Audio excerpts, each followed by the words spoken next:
come together and the people we you did see here on intensively stage. I'll with start your with the photo mayoral downloads. candidates of the EFF behind. I'll start with Komisa Sam Matiase, who's a mayoral candidate for Mangawong. And next to him, we've got Komisa Lorato Tito, who is the mayoral candidate for Sol Palaki. And next to her, we've got fighter and Ntabiseng Chivenga, who is a mayoral candidate for the EFF in Ekurhuleni. And next to her, we've got Dr. Tlaleng, who is the mayoral candidate for the EFF in the city of Johannesburg. And we've got the former DSG, Komisa Hlengi Wemkhalipi, who is the mayoral candidate for the EFF in eThekwini. And we've got Komisa Mkhululi Dlevu, who is a mayoral candidate for the EFF in Buffalo City. We've got Komisa Sinawotambo, who is a mayoral candidate for the EFF in Nelson Mandela Metro. Actually, they and behind, we've got Komisa Ncedo Kolanisi, who is the mayoral candidate for the EFF in King Sabata. In 2015 in King Sabata, Dalinge, yes. And lastly, we've got in other words, when you got arrested, the mayoral candidate for the police EFF were arrested, you confiscated your cell phone. So. Yes, sorry, we've got a mayoral candidate who is fighter Stanley Mwabe. And those police and also did I think I will downloads introduce the officials of and then the got officials the who are mayoral information candidate. I'll just mention as I introduce them. On my far was right, there I've in your got cell phone, so. the DSG of the EFF, Komisa Leanne Mateis. And then next to her, we've got the SG, Komisa Marshall Dlamini. And then we've got the president in the CIC, CIC Julius Malema. And then we've got DP, who's also the mayoral candidate of the EFF in Mbombela, Komisa Godrich Gadi. And we've got the national chairperson, Komisa Nondando, who's also the mayoral candidate in Cape when Metro. he started and to then we've got the investigate this TG, case. Komisa Umpila Mawadwe, who's also a mayoral candidate for the EFF in the city of Tshwane. Without wasting time, President, I will hand it over to you. Download number August. Yes. I have no idea on that. Thank you very much. I think they mentioned that the download was done in August or so. Yeah, August of which year? Officials and mayoral candidates of the 2020. EFF, Yes. But I'm not asking charge. the media, But I was already charged by them Okay. I want charge on it. staff members because I was of the charged hotel on the and 30th of June EFF, Thank you. the people of South Africa, 2020. in 2020. Africa and the Now, diaspora. the issue of the The economic introduction freedom of fighters take this the golden opportunity team to reflect on the of highly you successful having a celebration golden of the team. organization's 13th anniversary and When the did it launch of first the surface here in 2026 court? local government election manifesto at Rando Stadium in Limpopo on the 25th of July 2026. The occasion was a demonstration of the continued strength, growth, and political relevance of the EFF. The thousands of fighters and members of the public came to affirm a shared commitment to the struggle for economic freedom and to receive a program for the transformation of local government. Rando was therefore both a celebration and a declaration of intent, victory or death. For the 13th years, the EFF has built itself as an organization rooted in the daily struggle of ordinary people. We have confronted the political establishment inside Parliament, legislature and municipal councils, and we have consistently placed the interest of workers, the unemployed, young people, women and the poor at the center of our political program. Let me help you, Mr. Mngebe. I'm referring to the photo on the strength of which Sergeant Mabaso came to testify. And is informed by a decade of experience in local government and by the lessons learned from communities across. Just to give a background, to still remember that there was a photo that exists on in paper 2025, fail in practice. if Our I'm people not live mistaken, with water shortages, that Mr. unreliable Mabaso came to electricity, testify sewer about, spills, uncollected and refuse, subsequent unsafe to roads, unemployment, his testimony, we and then collapsing requested that infrastructure you should be while municipal referred resources are for a wasted through dental corruption, observation to find out outsourcing, whether or and not political you, funding. you ever had The a EFF golden is teeth. therefore offering in one of a your jobs. fundamental Uthi difference mhlawumbe ngibuyisele emuva in our ukuthi ngikhumbuze 2026 kancane. manifesto. Uyakhumbula We are saying that municipalities bafika must lapho belong to the uSergeant people umzana Babaso must ezethula become ufakazi instruments of enkantolo ke development, malana nayo indaba le dignity, and yegolide. economic Lapho ke kwathi ke fleka kuyisele udokotela When we amazinyo speak ukuthi of uyohlolwa land ngempela reform ngempela ukuthi at wena local government uke level, waba nalo na we are izinyo speaking about legolide. municipalities using their powers Ya leso ke to bese make sifike last year abundant leso. land and buildings That statement was available last year's for young statement. people Let's to talk. engage in That agriculture photo, sorry. and other productive. Yes, that's the photo We are that I'm speaking talking about about, a the leso golden chain teeth of photo. municipalities Yiso lesi ke owned isithombe land ke and siveza making such land available izinyo legolide. for redistribution. Leso thobe sifike last year azange ngibe When we negolide. speak about That dignity, pic we are speaking about the basic services ever that I millions never of had people a are gold still denied. Uyabona ngendlela And engakhona EFF lesi People's sithombe. municipality Ukuba kuthiwa guarantee sesinegolide. reliable, From 2020 affordable, ugcine indawo ezosithatha basic sifake services kuyo and yonke ensure lamaphepha that sekhodi. because if qualifying indeed poor households that picture receive showed free water, a gold electricity, tooth, Gininda would have sanitation, filed it and in refuse the removal, court document, in including all the those court living in documents. informal Kodwa settlements, wakwazi ukwenza backyard dwellings, and rural communities. wayiletha la ekhodi akangasifanga However, sona. But the he was crisis does able not to affect compile only the a poor photo households. album, but he did not Working include class that and middle particular class photo. income Afake families are somunye also being umuntu wathi crushed yini.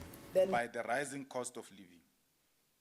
This is since why a picture and then EFF municipalities now said that was will me. introduce targeted support Ngoba samba household lelicala facing kanje financial indleleni ekhanja and kulungiswa. provide relief through And since we've been adjusted terms. attending this case, Subsidies, affordable as payments, we arrangements, journey forward with and the debt relief matter, there will not be changing, At the same fixing time, things. Bathe Must babona end the Wait, culture of Mr. municipalities Mnigo. What do you mean outsourcing that as we're basic proceeding with this case, responsibilities to politically things get connected companies? The EFF will rebuild Manje internal uzokuthini municipal ukuthi- capacity by directly employing workers and ensuring that municipalities have qualified engineers, planners, artisans, financial managers, and other professionals capable of delivering services themselves. This approach is also central to how we intend to address unemployment.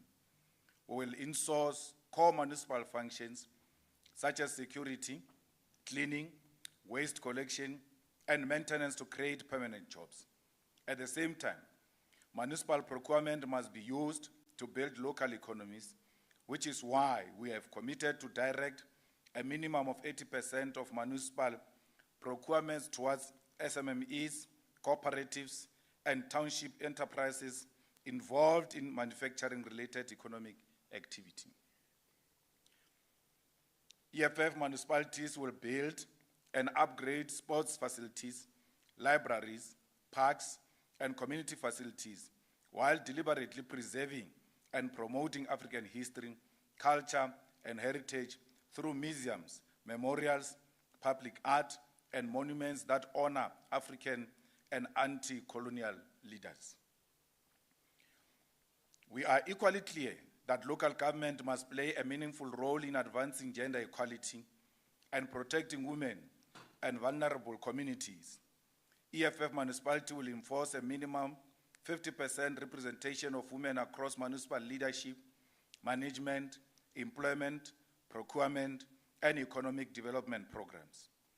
Healthcare must be brought closer to the people.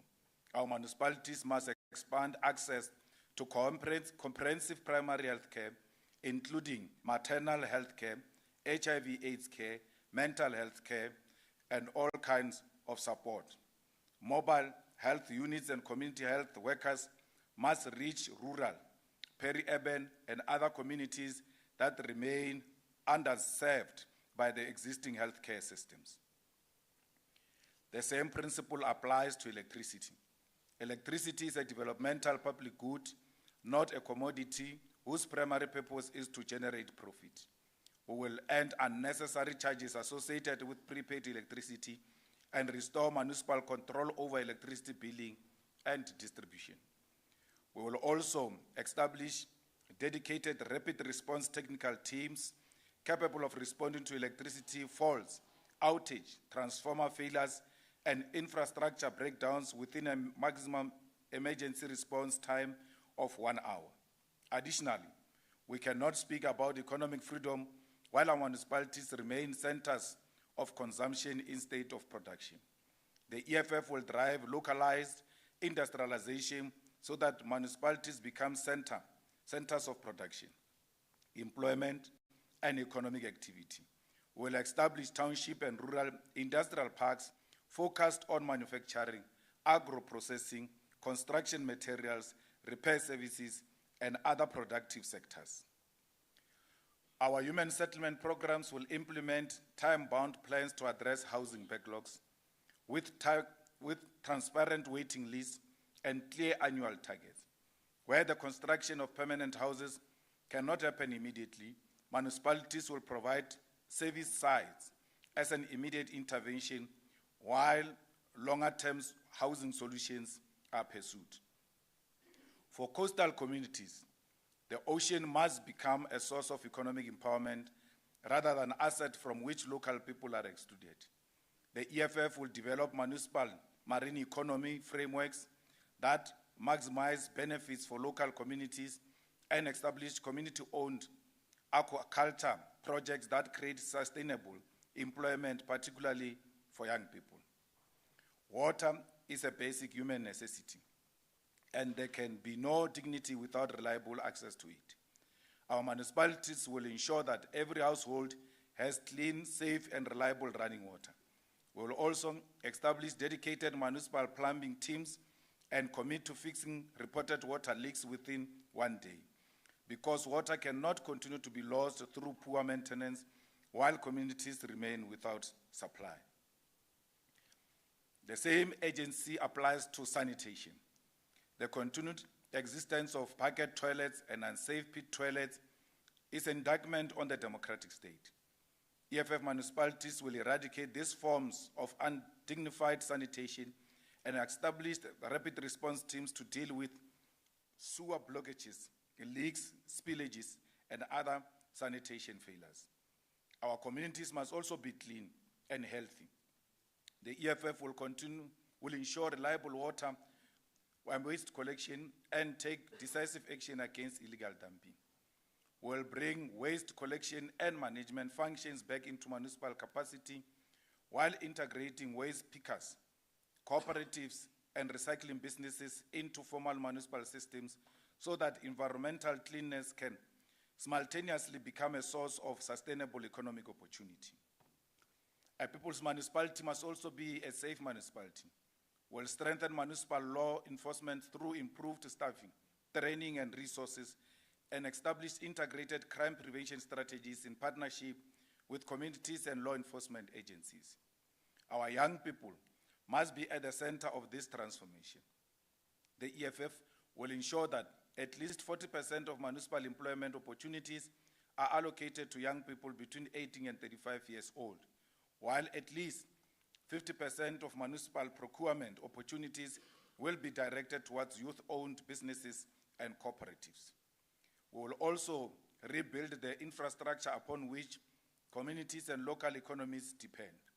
Municipal roads must be maintained and made safe, particularly those serving schools, clinics, cemeteries, and economic centers.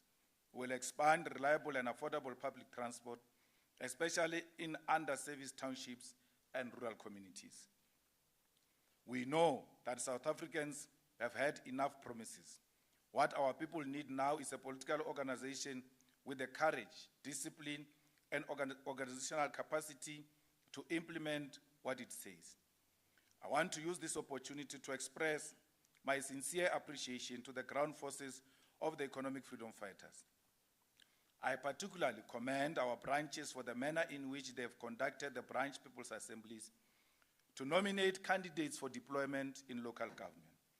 The branch people's assemblies are an important expression of internal democracy. They are an opportunity for members to debate, nominate, and make decisions about the people they believe can serve best, carry the responsibility of representing the EFF and its voters in municipalities. We are encouraged that this process has been conducted peacefully and without bloodshed. This is an important achievement for the organization, as a political competition must never become an excuse for comrades to turn against one another. We can disagree politically without destroying the organization we have collectively built. To those that have not yet completed the process, we encourage you to do so without unnecessary delays. As we reflect on the success of our 13th anniversary and the launch of our local government election manifesto, we cannot ignore the worsening conditions under which the majority of South Africans are living. The cost of living continues to place enormous pressure on working class households, and we are witnessing a decline in middle class households. The price of food, electricity, fuel, transport, and other basic necessities continue to eat away at the income of ordinary people. South Africans are working harder and taking home less in real terms, while the state continues to impose additional costs on households that are already struggling to survive. The recent inflation figures confirmed what our people already know from their shopping baskets. Consumer inflation reached 5% in June 2026, up from 4.5% in May, with transport and fuel costs among the major drivers of the increase. The price of fuel does not remain at the petrol station. When fuel becomes more expensive, the cost of transporting food increases, the cost of commuting to work increases, the cost of producing goods increases, and ultimately, the price of almost everything rises. Electricity has become another mechanism through which our people are being punished. South Africans are expected to pay more for electricity while receiving an unreliable and increasingly unaffordable service. This is precisely why the EFF has made it clear that electricity must be treated as a developmental public good and not as a profit-making function. The EFF reaffirms its position on the Phala matter, which is that there must be oversight in the face of the continued attempts by President Cyril Ramaphosa to avoid accountability. The EFF has never accepted that the President of the Republic must be treated differently from any other citizen when serious questions arise concerning the hiding of large amounts of foreign currency and the illegal circumstances surrounding the theft at his farm. The Constitutional Court, in the judgment concerning the EFF challenge relating to the Section 89 vote on Phala, dealt with the constitutional framework surrounding the parliamentary processes. The EFF, therefore, regards the recent decision of the Western Cape High Court as deeply concerning. The majority of the full bench granted President Ramaphosa an interim interdict preventing Parliament's Section 89 impeachment committee from proceeding with its public hearings pending the determination of its review application. One of the three judges, Judge Francis, rightly dissented and found that Ramaphosa had no sufficient basis for the interdict. Our concern goes beyond the fact that the judiciary has ruled against the EFF. Our concern is that the judgment potential establishes a dangerous principle whereby a court can interrupt a parliamentary accountability process that flows from constitutional proceedings before Parliament has completed its work. The EFF's position is that the majority judgment does not adequately explain the High Court's jurisdiction to interdict a process flowing directly from the Constitutional Court's order. It also does not sufficiently demonstrate the imminent and irreparable harm that President Ramaphosa will suffer if Parliament were allowed to perform its constitutional responsibility. If the executive can approach a court and suspend parliamentary accountability simply because the president does not want to face an impeachment inquiry, we must ask what happens to the principle of separation of powers and the constitutional authority of Parliament. We are equally concerned about the National Treasury's decision to withhold the July 2026 equitable share transfers from municipalities. National Treasury temporarily withheld transfers from 69 municipalities citing persistent non-compliance with financial legislation and failures relating to the management of public funds. Treasury has subsequently announced the release of the remaining July transfers to 49 of the affected municipalities. The EFF does not support corruption, financial misconduct, or reckless management of public money. However, Treasury cannot use the people of a municipality as a collateral damage in a fight with incompetent municipal administrations. When Treasury withholds equitable share funds, the consequences fall on the grandmother who needs water, the child who needs sanitation, the unemployed person who depends on municipal services, and the municipality that already lives under conditions of deprivation. Instead, government must intervene directly, recover stolen money and wasted funds, remove corrupt officials, strengthen municipal administration, and ensure that the money reaches the services for which it is intended. This brings us directly to the EFF long-standing criticism of the current equitable share model. The present model is fundamentally inadequate because it does not sufficiently account for the enormous responsibility placed on municipalities, particularly municipalities serving poor, rural, and historically disadvantaged communities. Municipalities are expected to provide water, electricity, sanitation, refuse removal, roads, housing support, public facilities, and other services, while many have an extremely limited revenue base. This creates a structural mismatch between what municipalities are expected to do and the resources available to them. Even National Treasury has acknowledged that the mismatch between municipal revenue authority and expenditure responsibility is a serious concern. The EFF has therefore consistently argued that the local sphere of government must receive enough greater share of national raised revenue. We are not saying we must give municipalities money without accountability. We are simply recognizing that you cannot demand first-class service delivery from municipalities while financing them as though their constitutional responsibility are secondary. The EFF continues to observe the ongoing proceedings at the Judicial Commission of Inquiry into Criminality, Political Interference, and Corruption in the Criminal Justice System, commonly referred to as the Madlanga Commission. As an organization, we remain in support of all efforts to uncover the rot in our criminal justice system, as has been demonstrated in the ad hoc committee to investigate allegations made by Lieutenant General Nhlanhla Mkhwanazi, wherein our participation enhanced the work of the legislature to expose and hold accountable those who have corrupted justice. We reiterate the call for all preliminary findings and interim reports by the Madlanga Commission to be made public and accessible, as those reports do not belong to the President of the Republic, but belong to the people of South Africa. To handle preliminary findings and reports with secrecy undermines the constitutional principle of transparency and risks selective and politically motivated conduct as it relates to prosecutions and arrests related to the work of the Commission. The EFF calls on all South Africans to resist the urge to succumb to juvenile and politically motivated insinuations drawn from the work of the Commission, which are not rooted in any evidence or fact.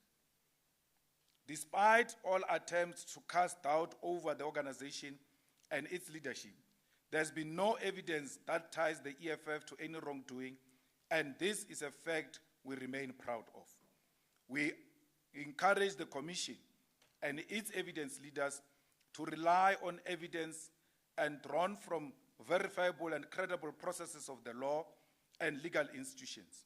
Tabloid journalism and speculations by media outlets who have proven vendettas do not constitute evidence, and the use of news articles as evidence by such credible commission only serves to undermine the credibility of the process and turn the Commission itself into a weapon of propaganda.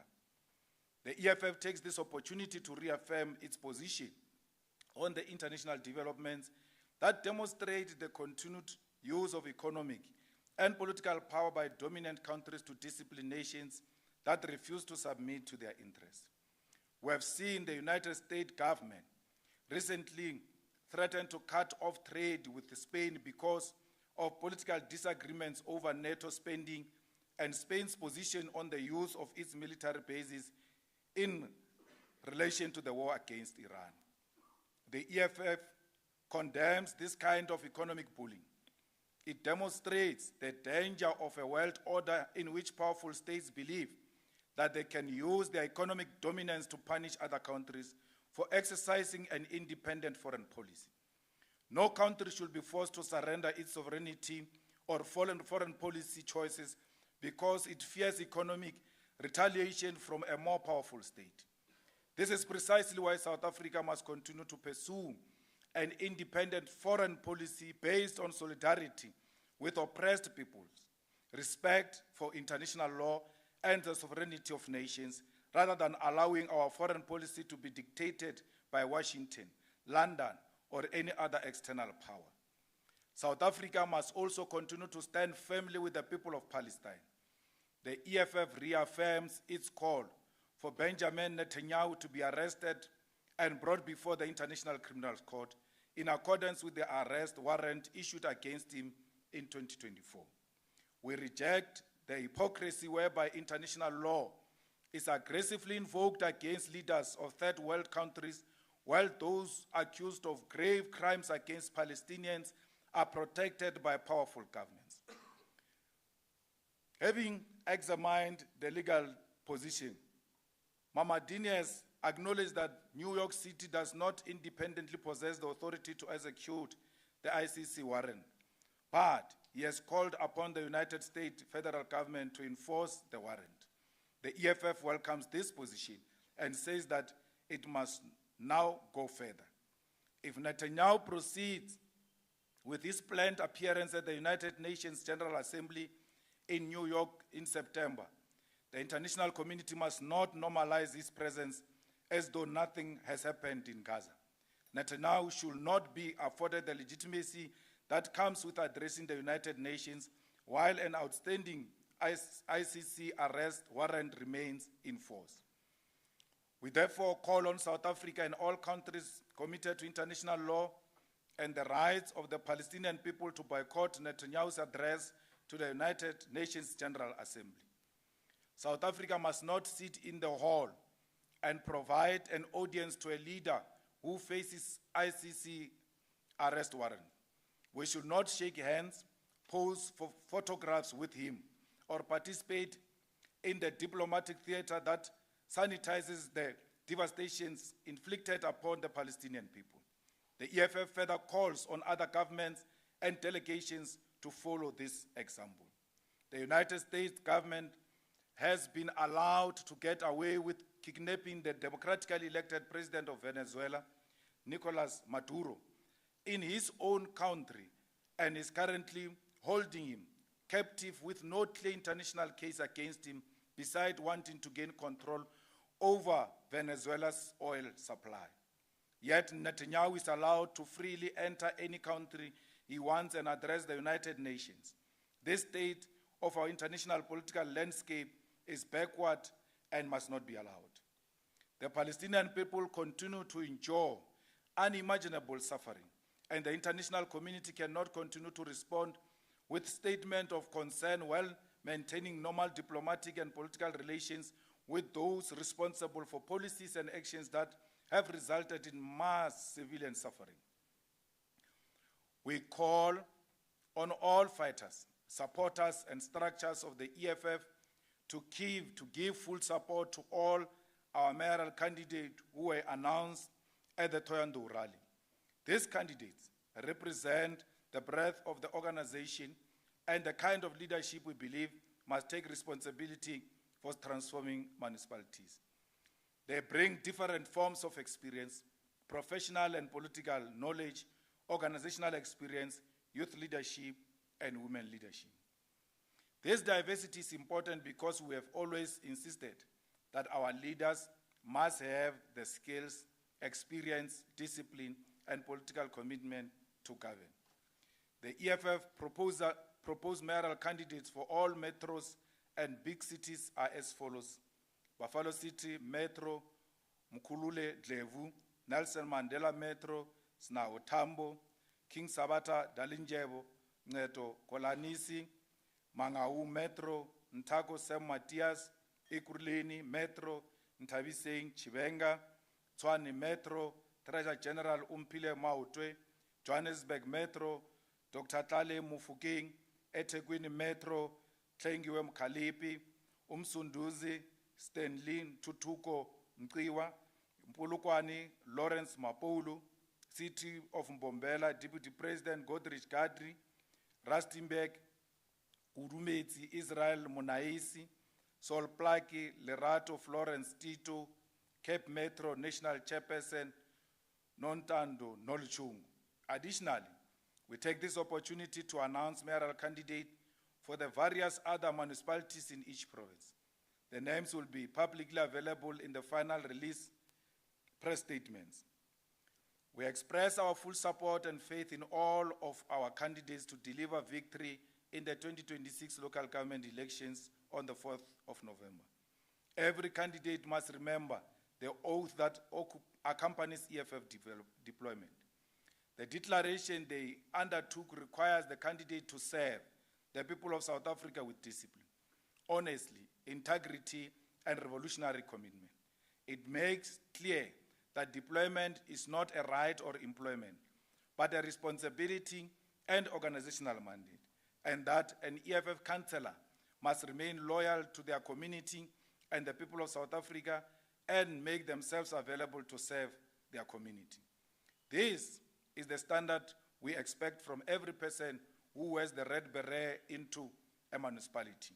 No mayor will be deployed to accumulate wealth, demand tenders, employ family members, abuse municipal resources, or become part of the same corrupt political establishment we have spent 13 years fighting.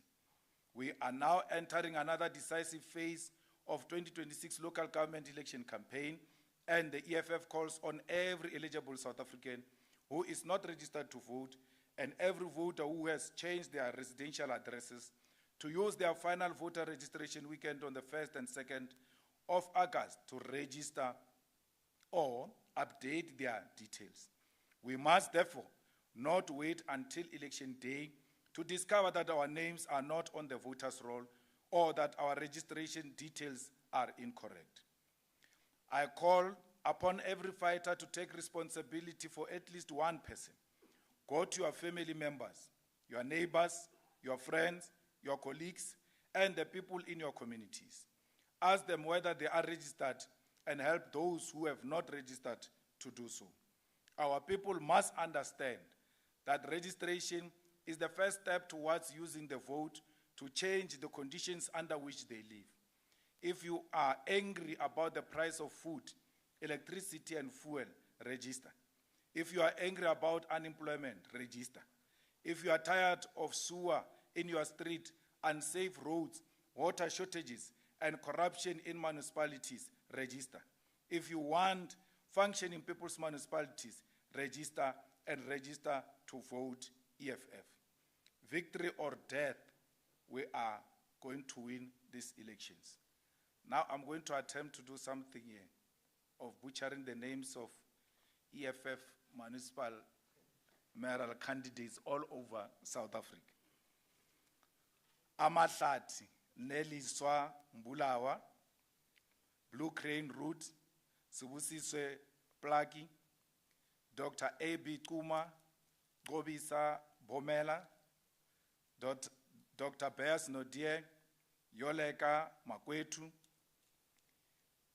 Eludini, Matibele Lepafa, Emalatleni, Mzuvukile Tom, Enoch Mgijima, Zikona Njoli, Kreikai Malikole Mchoba, Inzika yetu Nokthula Mulokoti, Inquba Yethemba Thabo Mtsoso, Kuha Princess Maseti, Kokama Dibuse Mufokeng, Makana no Sikhumbuzo Zwane, Matatiele, Babalwa, Matulelwa, Mbashe, Asanda Machobeni, Mhlonto, Kungeka Mpula, Mnuma, Vuyane Pambo, Vuyane Mkundidi,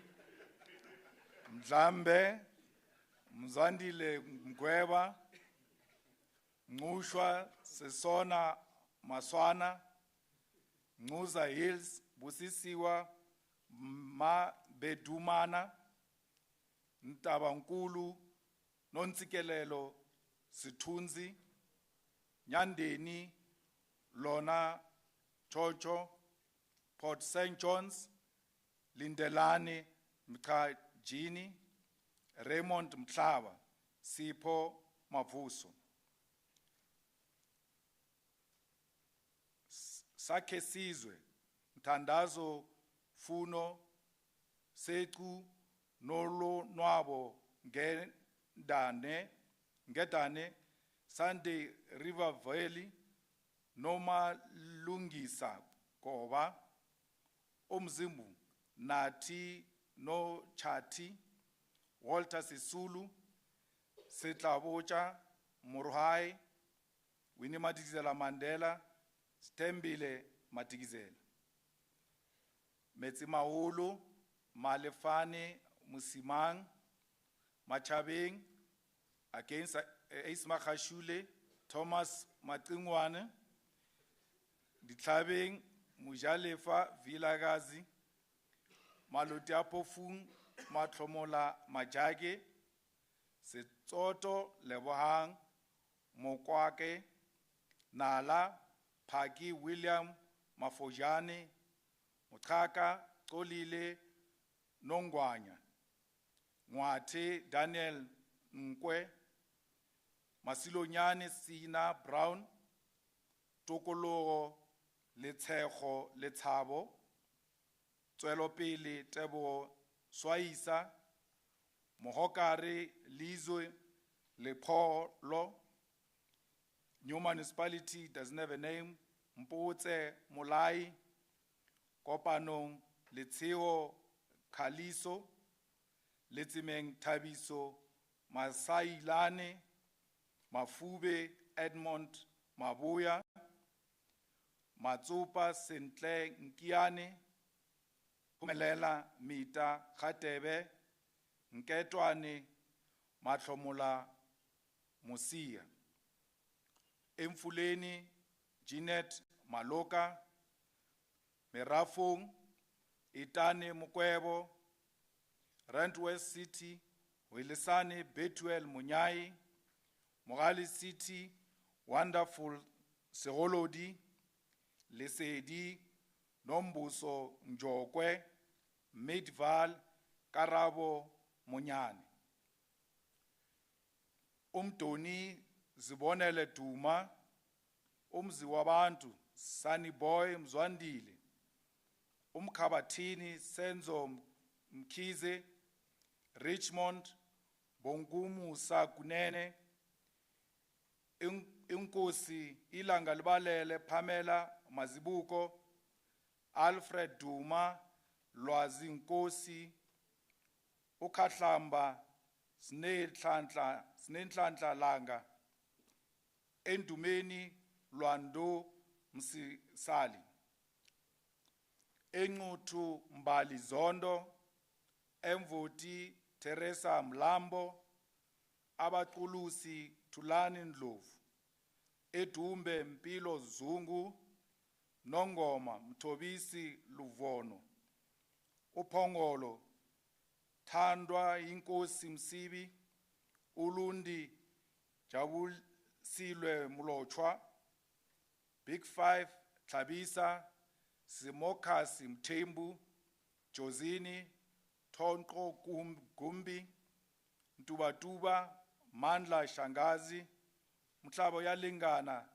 Dr. Mlambo, Umtlatuzi Sibusiso Mtiani, Umfolozi Mondli Shabalala, Umlalazi Guguletu Biela, kwaDukuza Thobisile Nkosi, Mandeni Siyabonga Mdletshe, Maphumulo Sakhile Zondo, Ndwendwe Nonhlanhla Makhaya, Greater Kokstad Ncedo Njenga, Dr. Nkosazana Dlamini Zuma, Phelelani Memela, Impendle Asemahle Ndlovu, Ubuhlebezwe Busisiwe Zulu, Umzimkhulu Nomfundo Mpiephile, Reinkonyeni Khethiwe Muthwa Buthelezi, Newcastle Mongezi Thwala,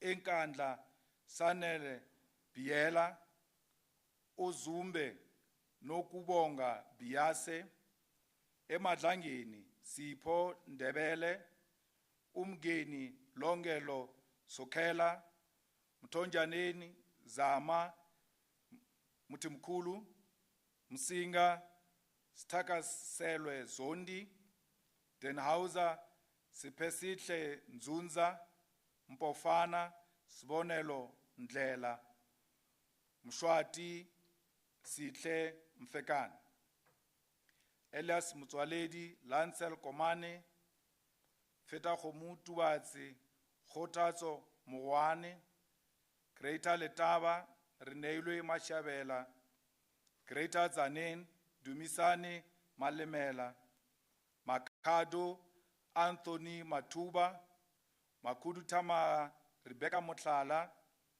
Modimole Lesecha Munyela, Musina Rendani Munyai, Tulamela Lilian Managa, Maruleng Bruce Malepe, Molemole Oscar Mutulla, Bloberg Aida Chula, Lepello Nkumpi Koki Mapetu, Palaburwa Poncho Mushumo, Greater Giani, Amanda Mondlane, Ephraim Mogale, Tabam Pasha, Mogala Kwena, Shela Majoko, Tabazimbi, Gabriel Mohutiwa, Lepalale, Tabo, Lepalala, Belabela, Sunday Mudike, Collins Chaban, Dunani Baloi, Nkomazi, Mafia Fani,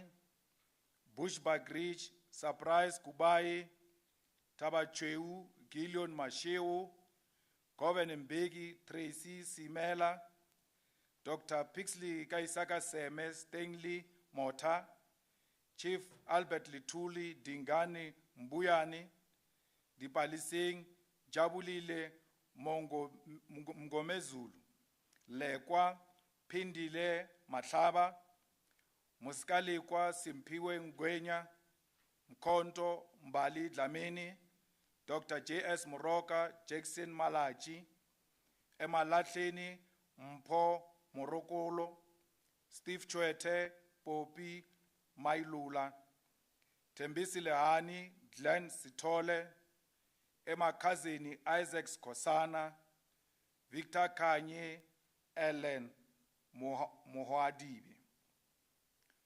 Ditsobotla Matsidiso Botswe, Matlosana, Kobakile Papiki Bawile, Greater Taung Mutusi Muntwedi, Lokwataimani Justice Dibampe, Madibeng Stanley Komape, Moretile Tebo Elias Tongwane, Moses Kotane Tebo Mukwele, JB Max Nonki Mary Sitwaro,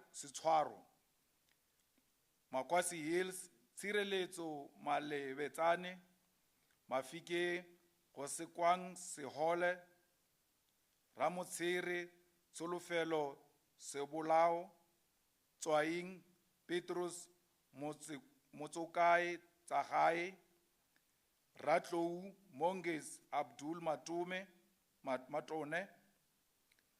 Khetleng Refir Baratang Mukoni, Kagisano Molopo Koketso Sesi Sekopetwe, Naledi Warabile Sien Kopile Mamusa Olebeng Mokorosi. Magareng ke o lebogile Mekoa Dikgatlong Kenneth Konotwe Phokwane Mathapelo Siwisa Tsantsabane Gail Sibia Case Eric Bellis Tembelitle Franz Mans Ron Stenberg Athwell Z Quinana Emma Tanjin Sandile Makandula Karibeg Wilfred Hone Umsombovu Mbuyiselo Manzi Siakuma Rebaone Moleme Jom Rolong Huitzeno Kautsane Khamagara Huitzeno Sekhupi Gasekgonyane Shadrach Tlaule Siatemba Nonton Lenzi Bosman Khatelopele Gavin Teteme George Natasha Ntlangwini The Waterskloof Tozama Litakong Bito Bandile Mlidazwe Naisna Neil Low Drankenstein Nomzamo Zoya Belfort West Sonabo Makalmas Brad Valley Avuile Bonakele Langenberg Trikizwa Mangaliso Langsberg Tembile Class Mossel Bay Lutando Jack Cedarberg Melikaya Ndesi Bechrefir John van der Skees Cape Agalas Winile Musome Swartland Chapele Valley Saldana Bay Lennox Bika Oversrand Sandiso Nkomo Stellenbosch Inati Nkwembe Canaland Dion Godfrey Hesekwe Azola Zokwana Osoran Letitia Eris Matsikama Mandla Jones Winsberg Lulama Ngwame Swellendam Tandutolo Sam Kala Prince Albert Sam Sekali Mponzo. Those are the names of all municipalities that EFF will be fielding the mayoral candidate. I thought it's important that I read all of them because all municipalities in the EFF are equal and important. And no one should feel that he's announced through a press statement and the rest are announced through the president's mouth. Thank you very much.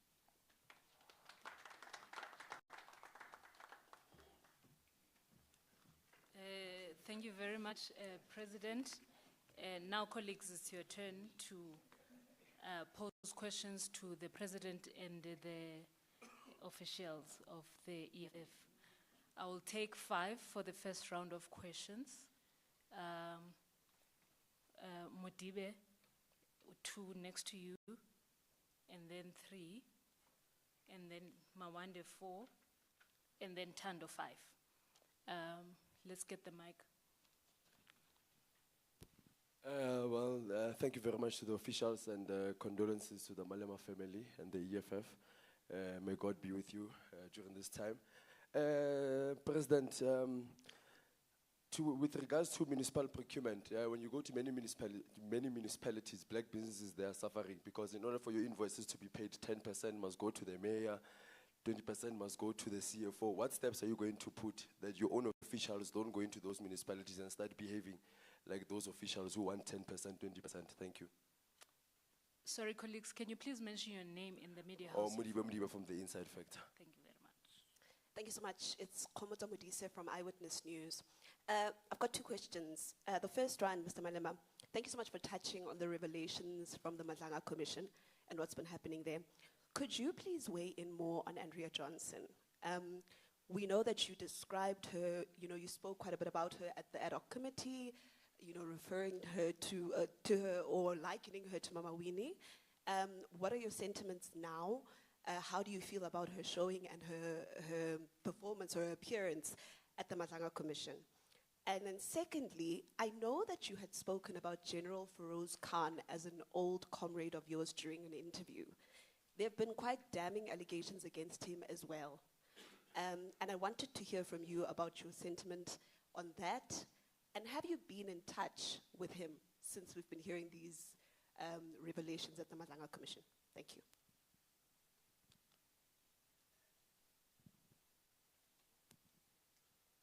Salailo Makudiria from Salam Media. Just one quick question. The decision to look outside the traditional structures of the EFF for some of the mayoral candidates for the different municipalities, what was the process around that, and were these people handpicked? Did they have to apply to the EFF to do so?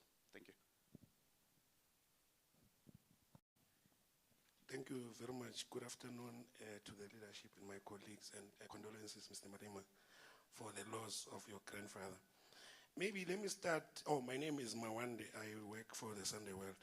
Let me start where my colleague Komuto ended with issues pertaining to Mazanga Commission. But my question is much broader, Mr. Marima. You've said what you've said already about EFF not being directly implicated, the insinuations, the innuendos and stuff like that. But I think we all know that reputation is everything in politics, and that there has been a reputational damage to the EFF owing to the revelations at Mazanga Commission. How is the EFF planning to at least deal with the reputational damage that it has suffered as a result of the things that have been said at the Mazanga Commission, especially in light of the upcoming local government elections? And then second is still maybe to move to issues of local government elections, Mr. Malema, you've revealed, of course, Dr. Tlaling as the candidate for the city of Joburg, but I think there's also a general sentiment out there, I'm sure you've seen it, of people who were saying that they were expecting Dr. Mcinichwaku, especially with his heroics that he did as an MMC for community safety. Maybe what was the thinking in that regard to not go with Dr. Mcinichwaku that many seem to have been expecting to be the candidate? Still on local government elections issues, will the EFF be contesting these elections with a universal approach, or do you have a targeted approach? I mean, for instance, what you've just done with announcing the mayoral candidates for all municipalities, I think it's a first in the EFF. And maybe to close off on issues of local government elections, why are you not contesting, Mr. Manema, given how high the stakes are? I mean, we've seen national leaders, Herman Mashaba, for instance, Helen Zille, who are contesting the city of Joburg. Why did you not throw your name in the hat as well? Finally, from my side, Mr. Madima, what is your comment on the crisis at the higher education department under the current minister, Mr. Putman? I mean, I think through your own employee, Mr. Sklelonzi, who has highlighted all the issues, NSFAS, National Skills Fund, the CETAs, in fact, going as far as saying that Mr. Lonzi, that Mr. Putman is probably far worse than his predecessor, Dr. Nobutle Nkabane. Finally, for real this time, what is your comment, Mr. Marima, on the divisions that we are seeing in the anti-illegal immigration movement under the March and March movement, with the likes of Ngizwe Mchunu, Phakelo Mthakathi, Ndabandaba, and Jacinta Ngobese now fighting among themselves? Of course, broadly with the issue of immigration being among main issues that the EFF interacts with political. Thank you very much. Thank you very much. Good afternoon to the leadership. My name is Thando Mayago, and I'm from the Business Day. So the EFF has decided to field mayoral candidates in all the metros and also all the major commercial hubs across South Africa. Could you just give us some insights into the internal polling data or external polling data that went into the decision? Where does EFF see its support coming out strongest? And if that contributed to fielding the mayoral candidates, the major names in the party, in the metros and in the commercial hubs. Thank you. Thank you very much. I'll hand it over to you, President, and the officials.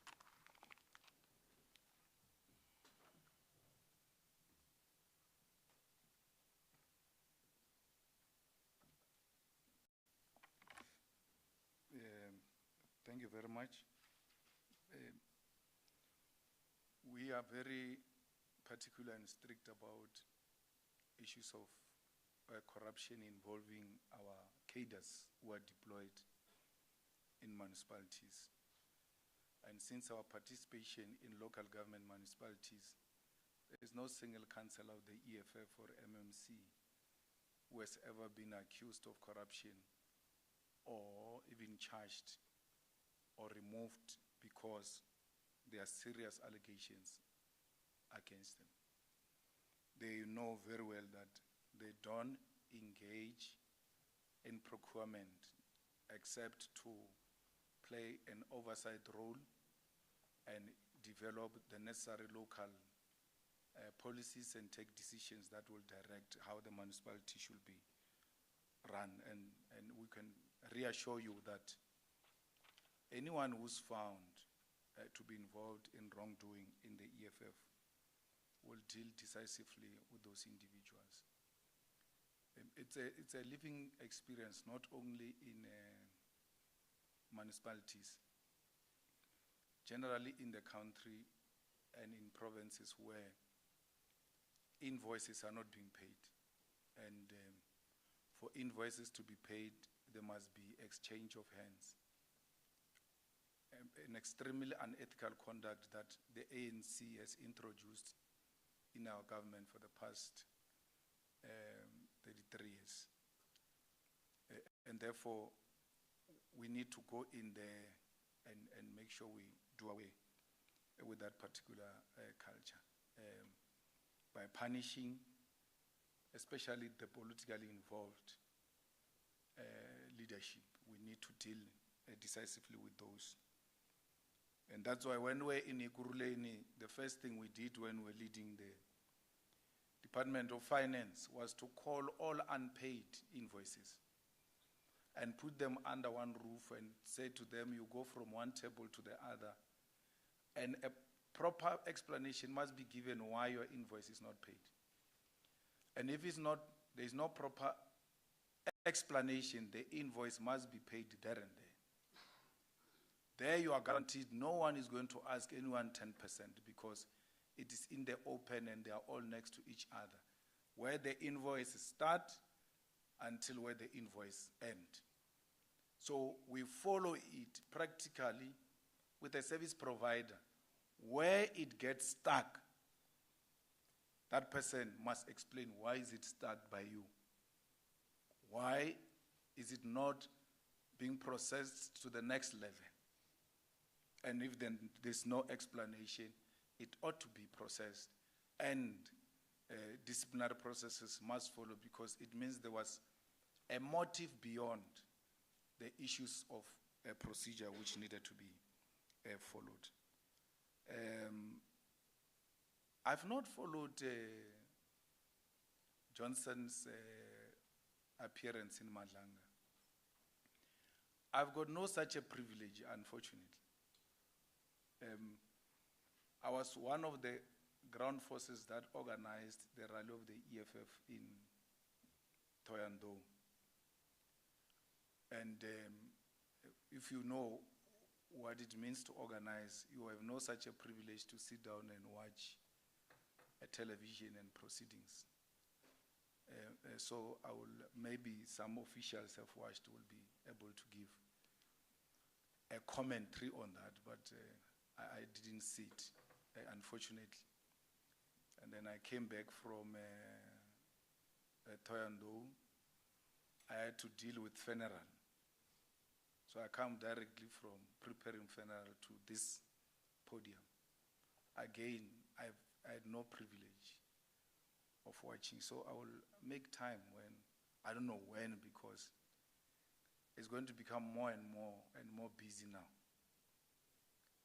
And that's what we are obsessed with now, running a well-oiled machine towards victory on the 4th of November.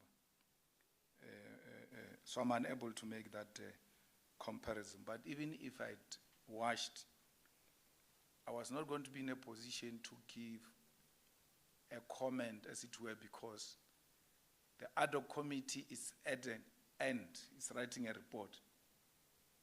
So I can't give views here and go and give views in the other committee, especially when we do the final report. I think, if I'm not wrong, we have a meeting tomorrow or today, next Wednesday, to give a final report. And my views will be expressed as it were. My comparison to Winnie Mandela, it was in relation to what she presented at the other committee. The other committee and Madlanga Commission are not the same thing. And they don't use the same style of investigation, the same style of interrogation.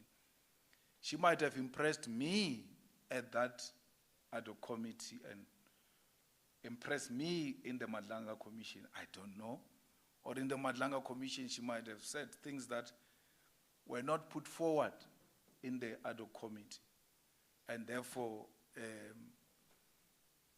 to compare the two will actually be unreasonable. The reality of the situation is that you are going to have two reports. There's going to be Madlanga Commission report, and there's going to be other committee report. They may not say the same thing. They may say the same thing. So they all depend on the facts that were presented and the evidence that was presented before the two committees. I never get an opportunity to interact with Khan. I know Khan, and I've already made it very clear, I know Khan. He was shot, and then we were told he's in a hospital, he can't speak and all of that, and I left it at that. If any call which I made was to Mohammed, you see, said that the mention was talking to Khan in the WhatsApps. That's the man I called. I said, what's happening? Did they really shoot this guy, or what is the story? Because others say he was shot, others say he was not shot. No, he said, hey brother, he was shot, that guy. He's in a hospital. How did they shoot him on the leg? He says, no, they didn't shoot him on the leg. They shot him on the chest or something. But I had your information when I was speaking to Mohammed. And Mohammed had a clear, elaborate information of what happened and so on and so forth. And I left it there because I couldn't go and see him. I can't call him. I can't do anything until Madlanga has done his work. If there's anything wrong that Khan has done, the Madlanga Commission must take him on. It's wrong for that young man of MK to say, I prevented Khan from coming to the other committee. I never did that. I asked the question, on which basis are we calling Khan? Whoever said we must call Khan should have given the reasons why, because I had no reason to call Khan. So I shouldn't ask you a question when you say, let's call Khan, and I ask you, why? Why should you call Khan? Foolish as they are, they can't reason. They keep quiet. They run away. They don't say anything. And then Khan doesn't get called. They blame it on me, as if I was running the committee alone. I'm not the type you will say things I don't question. I will question. Skosana said we must call judges. You remember that? Skosana said we must call judges. I said, you can't say judges. You must say a name, because judges is huge a concept. It includes the whole judiciary. And when it comes to judiciary, you must be very specific when you attack it. You must not just be using a blanket approach towards all the judges, because that thing is the last line of defense. If we delegitimize that sphere of government, we must know we're all in danger. So, Skosana, which judge do you want us to call?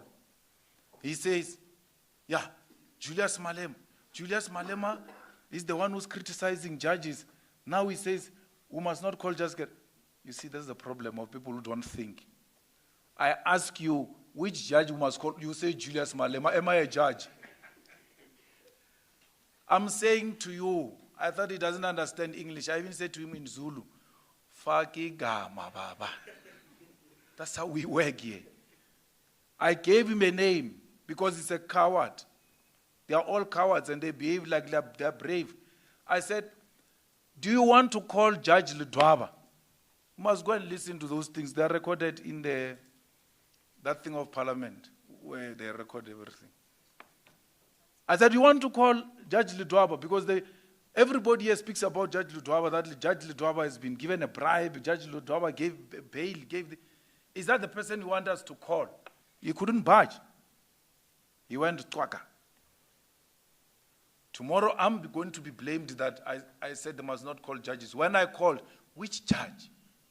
He was going to put a name and I was going to say, why? Why this one? They said we must call them on the basis that they are mentioned. I said Zuma is mentioned. If there's an issue I take with that committee, is that Mkhwanazi said, Mtetra called him and said to him, you must employ Mdluli in the crime intelligence. And then Mkhwanazi refused. And after he refused, Mkhwanazi went to tell the president, who was Zuma, and said to Zuma, this guy wants me to do a wrong thing by appointing Mdluli without following a due process. Zuma said to him, resign manje, actor before resign. Instead of Zuma saying, what are you saying? He wants you to commit wrong things. Give me time, let me call that minister and hold him accountable. We never called Zuma to ask him, why didn't you call Mteto who made Mkhwanazi to appoint a person wrongfully as a president? So if we're using the basis that a person is mentioned must be called, Zuma was mentioned. Mbalula was mentioned. Many people were mentioned there. But there was no basis within which we wanted to call them. So that's the question I asked about Khan. Why?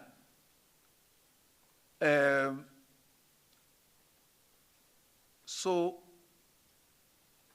the young man goes there. All of you make an issue about me for obvious reasons because I make you trend. If you write about your grandfather, you will not even trend. Where they say Malema, you just jump. You don't process anything. This guy says, I got called into a meeting with those guys of cigarettes in KZN. I forgot their names. He was called by Zuma's PA into that meeting in Durban. He was sitting in the meeting and they said to him, why do you trouble our guy? As he's still trying to justify himself, they take out a phone and call Khan and put Khan on the speaker and make him to talk to that guy. Those guys don't trend. Zuma doesn't trend. Zuma doesn't trend. I want to say their names, man. They will think I'm scared of them. What are their names? Those cigarette guys who used to work with Duduzani in KZN. No, there's a guy, man. He's known in KZN for cigarettes, and he's an Indian guy for cigarettes and security. Kaji. They are the Kajis. Kaji, they call him. He tells Madanga, Kaji calls Khan and put him on the thing, on video call, and then Khan starts saying the things he said to this guy. Kaji doesn't trend. I'm asking you the name here deliberately, you don't even know it. A name of a person who called a member of an ad hoc committee to speak to Khan. That is not a problem to you. Zuma, who organized that young man knew that if he's called by that lady of Zuma to a meeting and he doesn't go to that meeting, the job is finished. Zuma doesn't trend for organizing a meeting where they try to squash Khan's case with Kaji in the corners. It's not an issue that. But it's like, I organized a meeting for that guy. That guy mentions that thing, all of it in the Madlanga Commission, and then says, outside all of that criminality, says Malema is the one who stopped the ad hoc committee to call Khan. That is a big issue. We all refuse to think, how can Malema stop the whole committee? And he reminded me, but I lived that life from when I was young. I used to be, my parents used to be called to school because I caused a strike that lasted for more than 3 months. So parents had to be called. And we're in a school where learners were more than 1,000, overcrowded. So when they call parents, I've got 2 options, either to send my mother or my grandmother. My mother was not an option. She was going to agree with those people, or this thing is a problem. So my grandmother will go. More than 100 parents will speak in one language. And then they'll ask my grandmother to respond. And she'll defeat them with one question only. And she will be speaking in Veneg. Le ra hore bana ba ba ntšhintšhi ba ba lena ba ba tetšeng mo ba ntšha ke sello a lete sello bana ba ka mokana bona. And then that guy says the same thing. Or batho ba le ba ad-hoc comic ka mokana bona ba tetše kua ba stopile ke sello a lete or ba bitše Khan. Me. So he's also confessing that he's useless himself. He doesn't belong to the EFF. Why didn't he insist? You all know in that committee, when they stop you, but that your time is finished, you always find a way to come back, maneuver, order, chair. Skosana used to harass us there. If you go and look at the times, who spoke more than any other person in that committee, you're going to find this Skosana of MK, who said a lot of nothing. Only to come and say, Julius. And then Madlanga writes me questions about Khan and Mohammed speaking to each other. So they say, Malema says this. The chief says he wants a VBS docket, what. And then they ask me, I must respond to the conversation of 2 adults who are talking about me. Like you all do, without me being the CIC chief, they say chief that. All Madlanga investigators must do is that, okay, these guys said to Khan, we want a VBS case number, a person who opened the case, the address. Then look between that date where the case was asked or when it was retrieved from the files of the police and the day of Madlanga, and go and ask the investigating officer, what happened? They wanted a case, perhaps they wanted to intimidate you or the witnesses, or in between year and year, what happened? Because I don't know what case they are talking about. I don't know who's the investigating officer. I've never spoken to any investigating officer. A proper investigator will say, okay, maybe they wanted a docket, they wanted his address, they wanted to intimidate him, oh no. They wanted to offer him money, oh no. Let's go and find out from him. Has there been anything from Malema to you since you opened this case? Has there been anything to any witness since this case was open? I've never done anything like that in my life. Khan goes to a DC, the chair is Nhlanhla Mkhwanazi. They say Khan was looking for that case because I was going to help him with his DC. With Chackalson, by implication, he implies that I did that. If I did that, I did it with Nhlanhla Mkhwanazi then. Because Khan was cleared by Nhlanhla Mkhwanazi, who came to the committee and said, actually Khan deserves an award from SABC. That's Nhlanhla Mkhwanazi saying that about Khan. That's Julius Malema saying that about Johnson.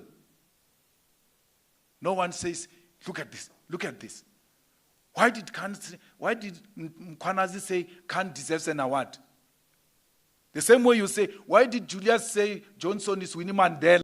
Why are you not saying, why did Mtantla Mkhwanazi say Khan deserve an award from SABC for saving the day on that day?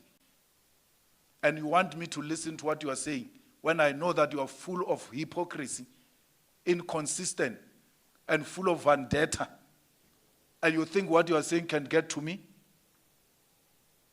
No inconsistent person will ever get to me. No one. I'm giving you a typical example. In the same committee, I say, Johnson, you are like Winnie Mandela. Then more information gets revealed in Madlang. Look at this Julius. Look at this Julius. In the same committee, Mtantla Mkhwanazi says, General Khan deserves a SABC award for saving SABC on that day. More information gets revealed in Madlanga. No one says, look at this Mkhwanazi. Look at this Mkhwanazi. And I must respect your views. You think I don't know that you are wishing bad things for me? Like whoever says, is the EFF image damaged by those allegations that got revealed? Which allegations? Which allegations got revealed were against the EFF? And you say perception is everything in politics. Fine, I agree with you. But which perception did you use? Which measure did you use to measure that there is a negative perception against the EFF on the basis of what was revealed in Madlanga? Because if I will tell you there is no negative perception, and you ask me, what am I using? Toyando. I'm using Toyando. It happened after Madlanga. I'm using June 16. Union Building. It happened after Madlanga. What are you using? Whatever. Without using any signs. Not what are negative perception? What are you using?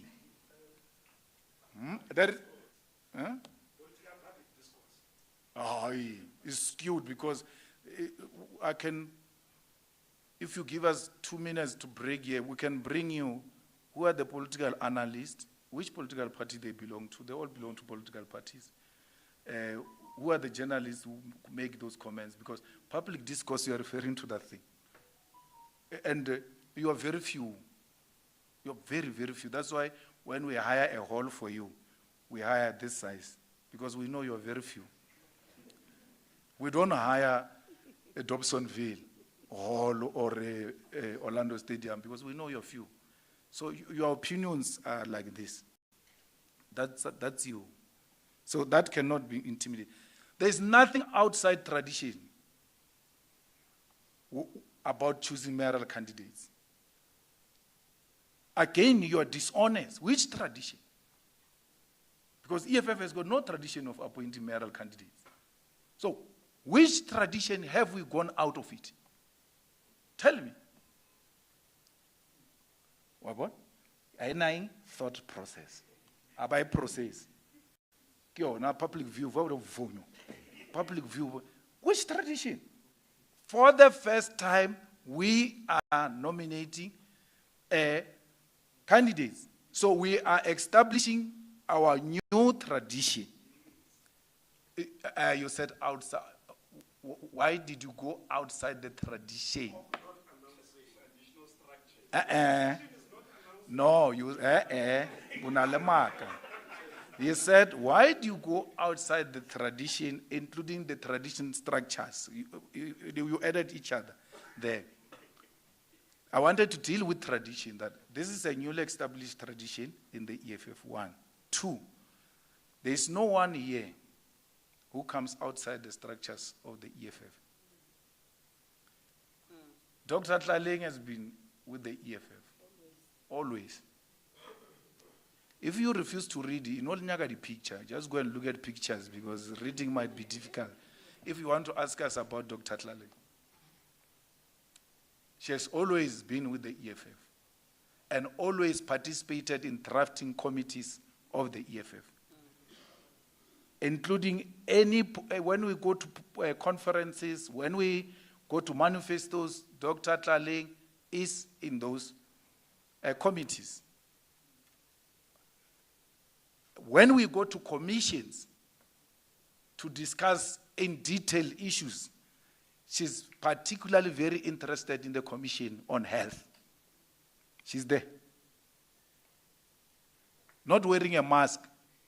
She's not PKTT. You can see her, but you decide not to see her. So, not knowing people and what they do, you can't say they come from outside structures. And when it comes to names,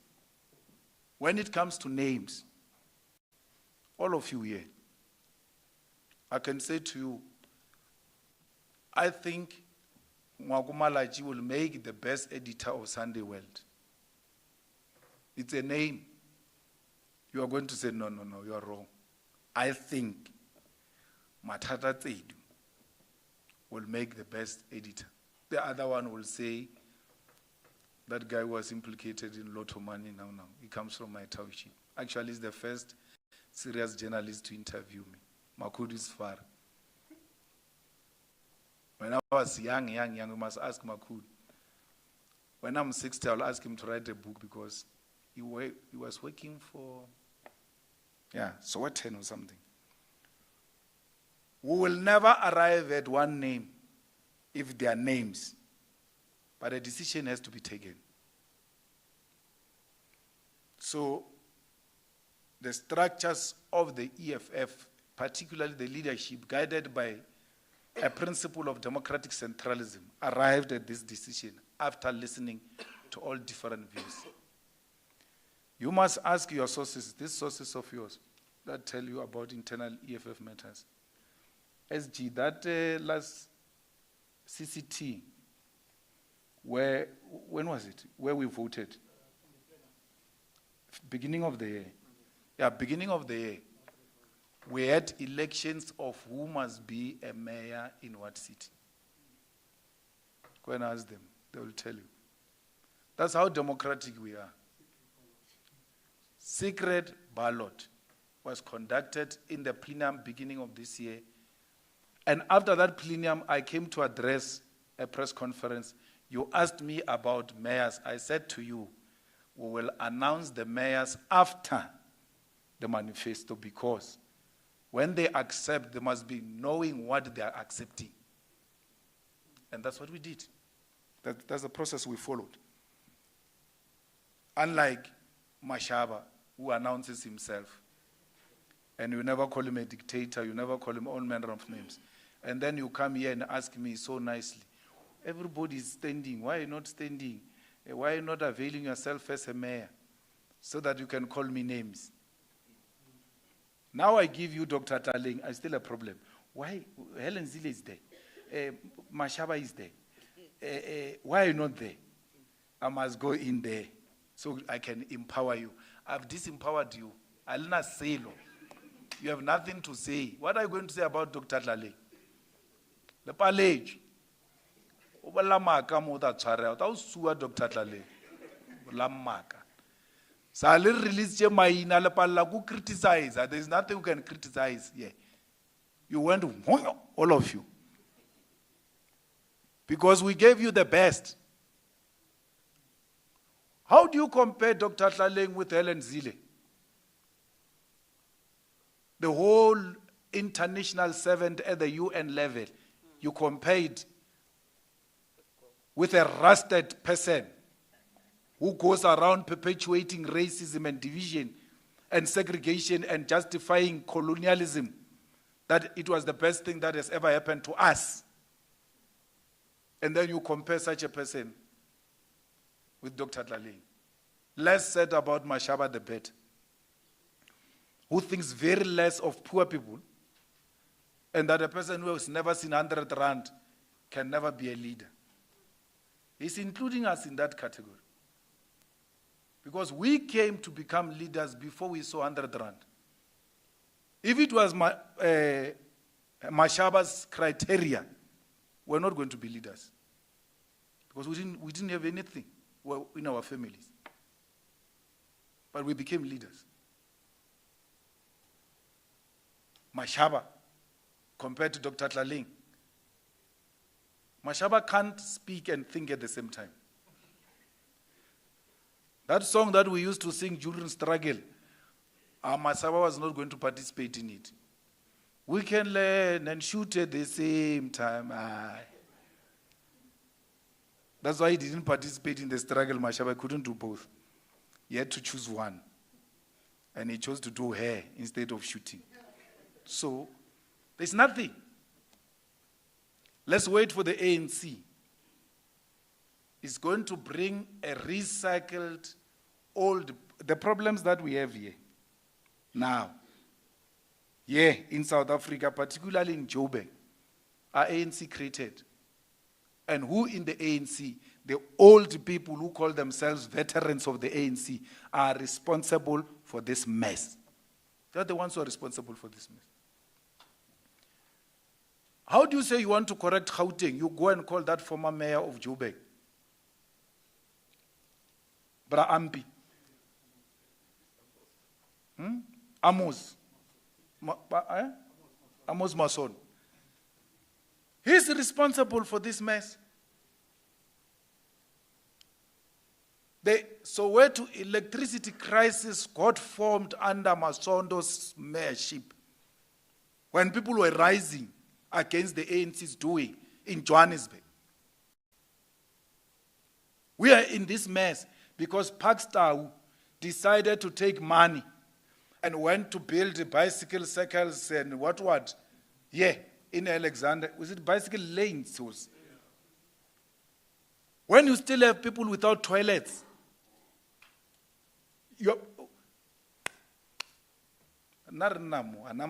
bicycle lane. Even white people don't use bicycles. If he was trying to impress white people, even white people don't use those things. So you call Parkstar to come and correct what? His own mess? That's why we had to bring someone outside the tradition of just doing politics without being driven by passion of saving people. And we hope that the people of Joburg will be able to listen, especially the black middle class that is getting eroded by cost of living, by petrol price, transport, inflation. They are the first to feel that pain. Electricity can never be used to make money, profit. It's like SABC. The job of SABC is to give us information. As long as it can generate enough money to sustain itself, we're fine. We don't want profit from SABC. We don't want profit from electricity. We want people to be provided with affordable, reliable electricity. And that goes to the black middle class as well. Because we treat people as a group, and it's wrong. You are an engineer, you are a doctor, all doctors earn the same, you must all pay the same. You don't know our individual affordability and problems. So there has to be that criteria where I can come and explain myself to the municipality, being a doctor, being an engineer, being an accountant, that yes, I'm qualified, yes, I work here, but these are my problems. I've got this, and we must be a listening municipality and design an approach, an individual approach to this problem. Not that, all of them, they are nurses, they must pay. All of them, they are doctors, they must pay. All of them, they are working at the university. That time she's a cleaner. She must pay. So we have to deal with these issues individually if we are going to get to the bottom of What is really the problem with affordability of our people when it comes to water and electricity?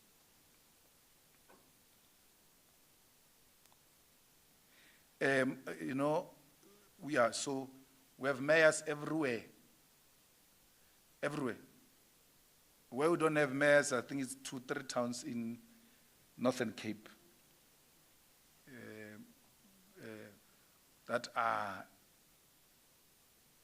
predominantly colored, and in the outskirts, I think the comrades are finding it difficult to break that ground as it were.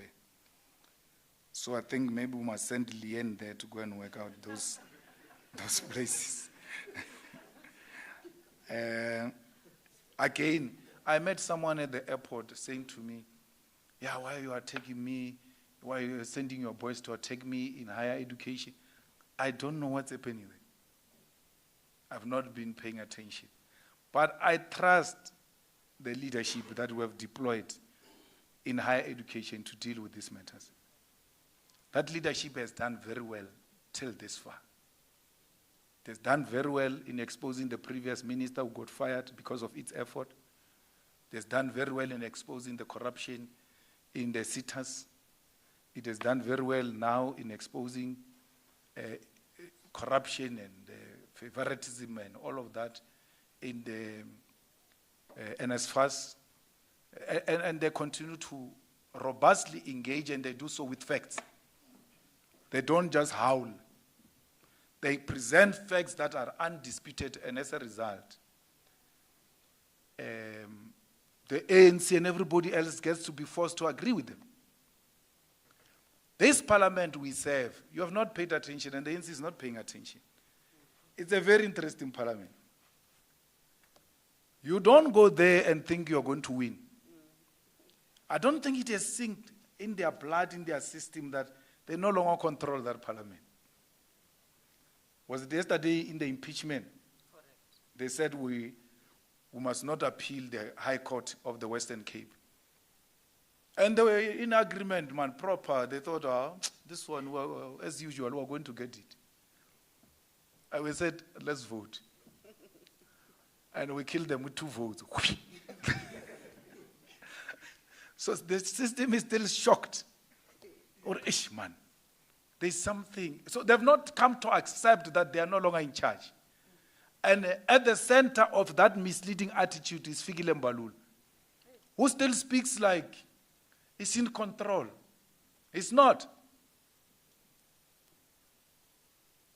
The research shows that the ANC is going to get 25% of voters in Soweto. In Soweto. So if it gets 25% in Soweto, what's going to happen in suburban areas? Finished. Done. Again, we are from Thohoyandou Stadium.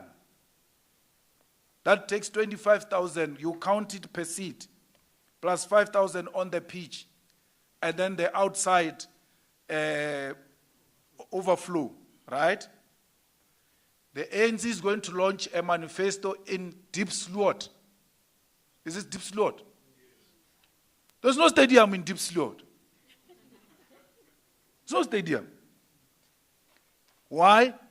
The ANC has abandoned the idea of going to a stadium. That's why their anniversary was at that Kailicha thing. Because the stadium will expose you. It will expose them before the actual elections. So they've given up on that. Mbalula, who used to fill up 2 stadiums, Johannesburg Stadium and Ellis Park at the same time, and 8 other provinces at the same time. From that to a dusty field of Deep Sloot. There's nothing he can do. It's done, finished. He speaks like he's still in charge. If he's in charge on the 30th of October, we are in Orlando Stadium for Tselatupa rally, victory rally of the EFF. Orlando Stadium, 45,000 people. Next door, FNB. It will be a derby, same day. Pirates and Kaizer Chiefs. Ke potse pedi tša South Africa. One will be in Orlando, one in FNB. A re tsebe re ANC da be le kae. Those are only 2 stadiums, unless they go to Cape Town. That Cape Town Stadium. Any other stadium that day is the last day, by the way, before the election. So 30th, then the 1st, we finalize the preparations of the elections. Then the 2nd is Monday, is special vote. 3rd is special vote. 4th is normal vote. So why would you listen to someone like that, who has given up, only makes the loudest noise to hide that the stadium is no longer an option? Where's in Gauteng? In Gauteng, where there is the biggest voter population, and not just saturated voters, they are all found here. You don't spend a lot of money to bring them together, unlike in Limpopo, where you have to go and fetch people all over the province. Everybody here is within a reachable distance. The NCS run away from those people. Again, you people of sources, you must ask these ANC people, especially in Gauteng, or why are you not going to the stadium and going to that? They are going to tell you rhetoric. We must be where the people are, amongst the people. It means Mandela was not amongst the people because Mandela was holding rallies in the stadium. It means Big was not amongst the people because he was holding rallies in the stadium. It means Zuma was not amongst the people because he was holding rallies in the stadium. That is a political spin. That's a defeat. It's a scientific way to see that this party is finished. There's nothing left of it. The last point is, I know I spoke for too long and I must go, you know. No, I will take the last one. I'm not running away. You know I've got a situation, and thanks for the condolences. March and March has never been an issue to the EFF. We've never entertained it. It's never been an issue. We knew it's a vigilante group. We knew it's a tribalistic group. And tribalism and any ideology that thrives on division is unsustainable. You are bound to fight. So I grew up in Limpopo. I didn't grow up in Limpopo. I stay in Limpopo. I'm here because I'm working. If I'm not here, these guys won't pay me. So I need to survive. If I'm not here, I'm in Cape Town. But I stay in Limpopo. When we grew up, there used to be a group called Mapo Wamatamaga. Yes. Na sangara babona diamonds. Mara people just used to take a placard and put at the property and say, this property is protected by Mapo Wamatamaga, a vigilante group. I don't know where they are, those people.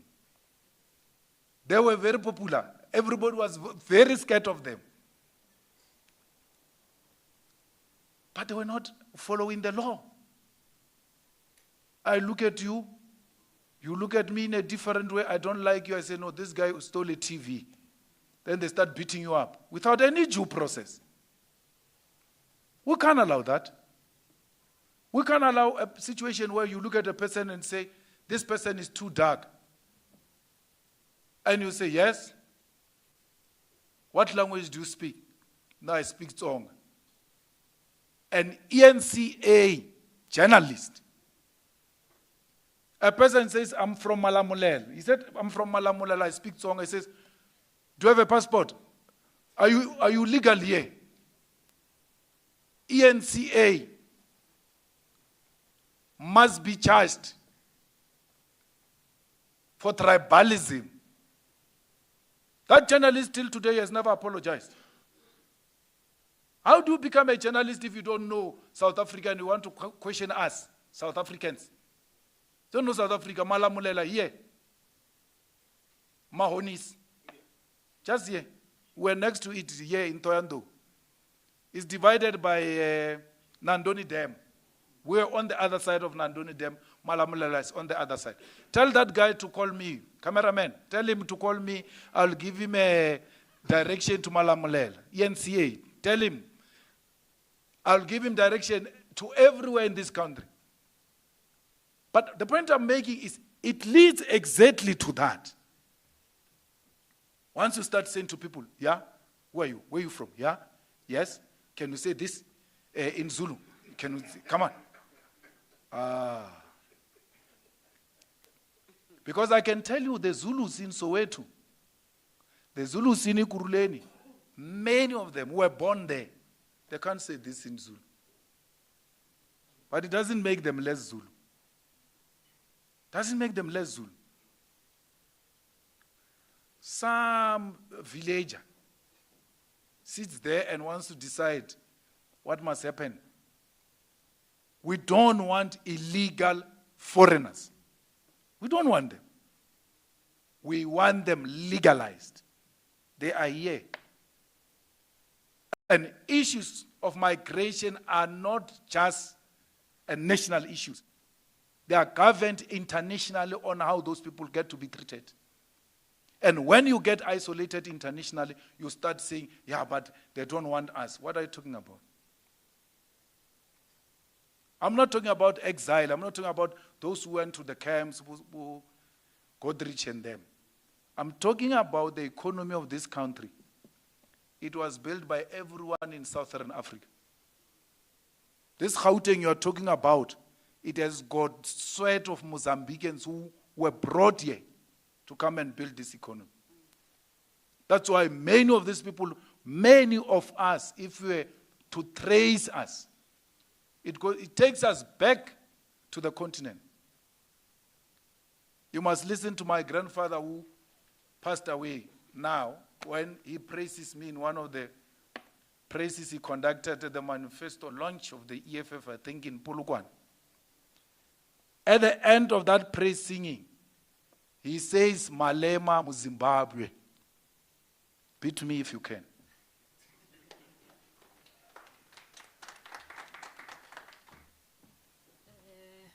Thank you very much, President. Colleagues, we're taking the last round of hands. We will start with Kasi here, and then 2, 3 Central News, 4, 5. We take 5. Let's start.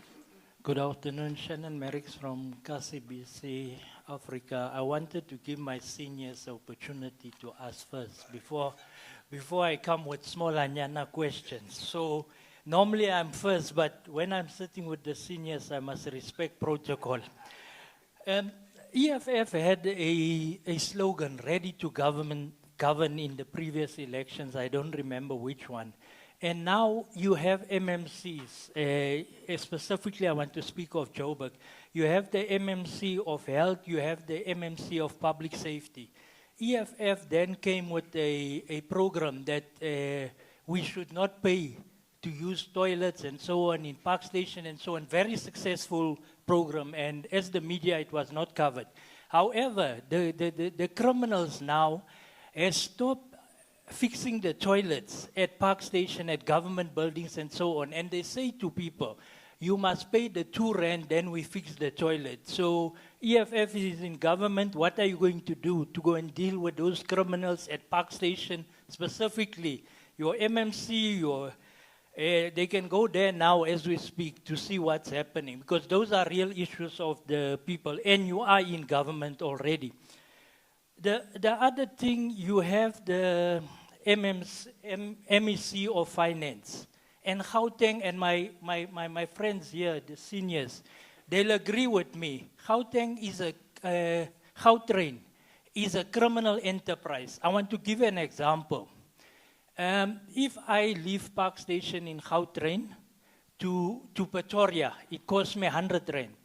If I leave Gautrain from Park Station to Rhodesfield, it costs me 60 rand. But if I leave Park Station to OR Tambo, which is less than 10 minutes walk from Rhodesfield to OR Tambo, it cost me 228 rand. When this Gautrain was my money, your money as residents of Gauteng. So your MEC is there, he's in charge of finance, Gautrain falls under him. Can you deal with that? Because those are issues of poor people. Last but not least, I had 5 questions, but let me stick to the last one. I'm not contesting elections. I'm not contesting as a ward councillor, PR councillor, mayoral candidate, and so on. But you have Mashile, you have MacG, you have Ntiki, you have Lunga, all with 4 followers on Facebook and so on, and they feel that they can contest elections. What is your, as Julius Malema, what is your advice to these people that think because you got followers on Facebook, you got likes on social media, you can start a political party, you can contest elections? What advice can you give to them? Last but not least, Mashile, he said since Floyd Shabambo left EFF, and I want to be diplomatic, but I can't. Yes, he said since Floyd left EFF, the brain left, the mind is not operating. And then you had another guy, Musa Kuala or what. He said, since Floyd left, your wife wanted to divorce you. So those things, it looks like Floyd controls your body part. How do you respond? Which parts are working and not working since Floyd left, including your private parts? Last but not least, on your grandfather, and I wanted to be last today because I want you to respond to this. On your grandfather, on social media, when he appeared with you in court after your grandmother passed away, there was terrible things said about him. And it's not mainstream media. It's these influencers and so on. They said he's a traditional healer. They say he's from Nigeria. He's from where. They said terrible things about him. Some of us, we remain quiet, but where we're sitting today, we realize it was your grandfather. He had to step in when your grandmother passed away. Can you tell us a little bit about this character? Not too much, because I know you have to deal with the funeral, but just as the media, where we can understand, because this man was never in the public. He never wanted to come and say, no, I'm the grandfather. This one, when you were rich, remember before SARS took your assets and all that, which normally people do. When the grandchild is successful, they want to claim glory. But he was with you at the funeral, at your court cases and so on. Thank you. Thanks.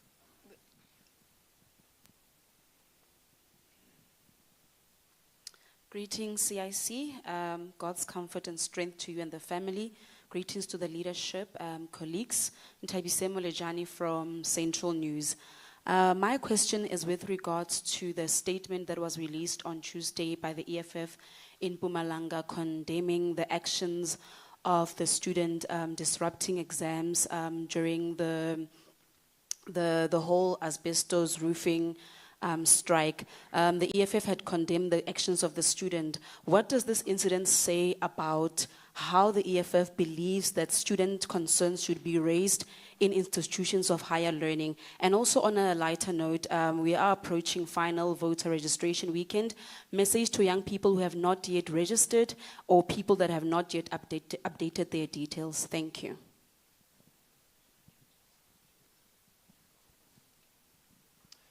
Okay, thank you very much for the opportunity. My name is Thokozani Buthelezi from Alex FM. Yes. CIC, my first question is that of the land issue. You see, we can understand that the land issue becomes more and more controversial, and especially whenever it is being touched by the EFF. You see, so most of the people, they are sort of not aligning with the objective of the ANC. How the EFF, how does the EFF actually planning to persuade more to the public in general about the land issue? And then again, the fact of the industrialization, I've heard that when you were presenting the speech, you have touched the subject of the industrialization. And then of which I'm aware that it needs the inclusivity, whereby we are aware that in South Africa, most portion is still being enjoyed by the white community. So, and then EFF, in relation to what community, it seems as if it's also more kind of controversial according to the public perspective. So are there any plans that will engage with them, especially as the stakeholders?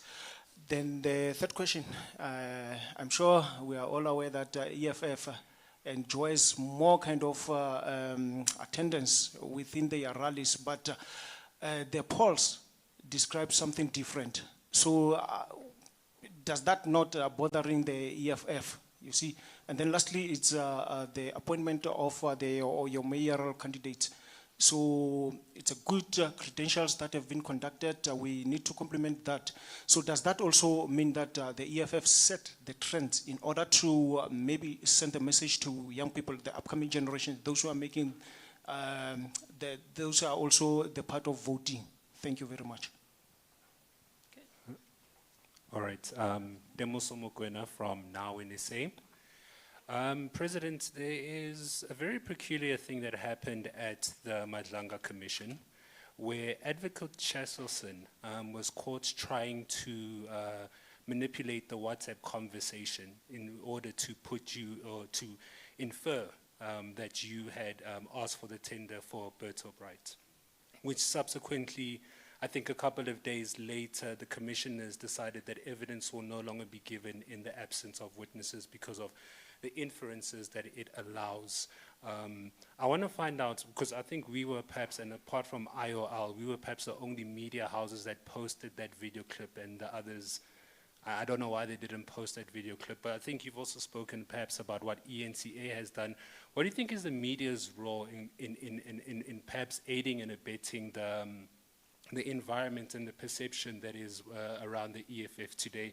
And then my final question would be, there seems to be now a growing trend of perhaps you could say washed up celebrities, musicians, DJs, who have now found a new audience when it comes to attacking the EFF.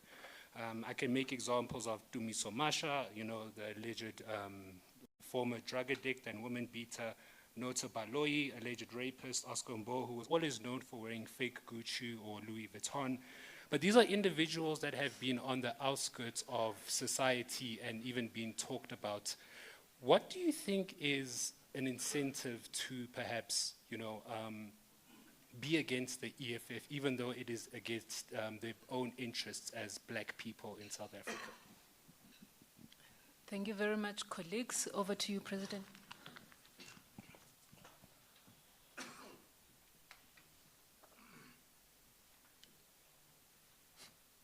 Thank you very much. I think we must try and be very brief. The point is taken on the toilets. It actually goes beyond that, because in our manifesto we emphasize that there must be a cooperation between taxi associations, bus associations, train stations about the cleanness of those areas. There must be a budget allocated and people working for municipality paid to clean those environments, because that's where our people meet. That's where our people visit on daily basis, and therefore we need to formalize it and work with the associations to deal with that. It doesn't mean we must stop. We need to work now, like you're saying, and I hope Moshe is listening and will immediately attend to the issue at Johannesburg Park Station. I think the mayoral candidate will have to give him a call, because she must not wait. Anything Johannesburg, she must write down and immediately attend to it and show people that she can do this thing even before she gets elected. It's a low-hanging fruit. Those are issues that shouldn't be escaping us. And we shouldn't be doing them for public relations. I don't understand the kind of government that doesn't have village intelligence. That if you have taken this project to be a government project, you ought to have people there who inform government from time to time that so-and-so is the one who's coming to damage these things. This is where they sell them, this is what they do. because they are concerned, they are community members. So the interaction with communities will help us to protect the infrastructure. So once infrastructure get damaged by Amapara and the Nyao Beast and all of those things, and we don't get to know, it means our government does not have a relationship with the people, because those things happen in front of our own people, and they don't know who to tell. And if we tell this person, are we going to be safe? Because we're going to tell, only to tell an MMC who's actually working with these people to steal from the public. So, but that the people's driven municipality should have that kind of a relationship. The point on Gautrain, I think the MEC should zoom into that space. Gautrain now belongs to us. We've finished paying for it. It's our own. And I was saying the other day that we are not of an idea that we must run it as government. I mean, it's one of the things that are running properly. We can have that relationship where we partner with the private sector to continue running this thing. But it should be in the interest of our people. It's public owned. We can manage it if we want, or we can outsource its management so that we concentrate on more complex issues of delivering services to our people. It needs to be expanded. It must go to Soweto. It must reach Soweto. The sooner the better. There's no feasibility study that can be conducted for 5 years as to whether it will be viable or not if we're to extend it to Soweto. That question doesn't arise. There's no feasibility study that can come back and say, no, there is no such a thing. But there is a feasibility study that says if you go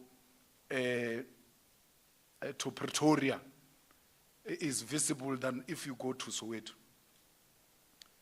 You know, the story of the workers of Soweto work here in Sandton is very painful.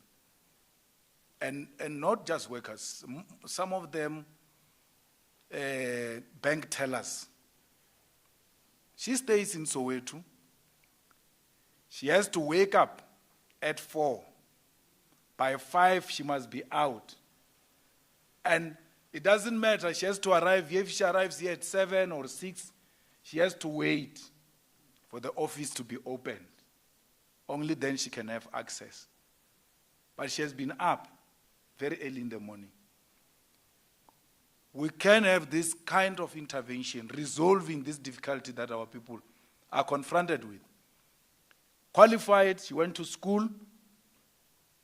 She's a teller. She doesn't qualify to buy a house here in Sandton or close by.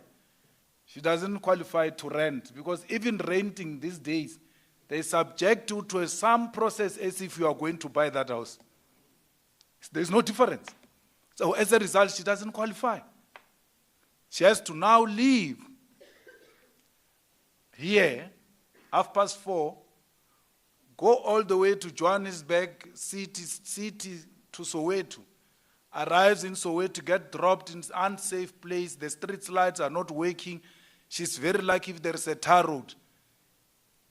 The high possibilities of her being raped are there. All of that. Why can't that pain us? And we get to be preoccupied by such a thing, that this is what we need to deliver to our people. So that issue of Gautrain, will enter it immediately. I'm very happy that you raised it.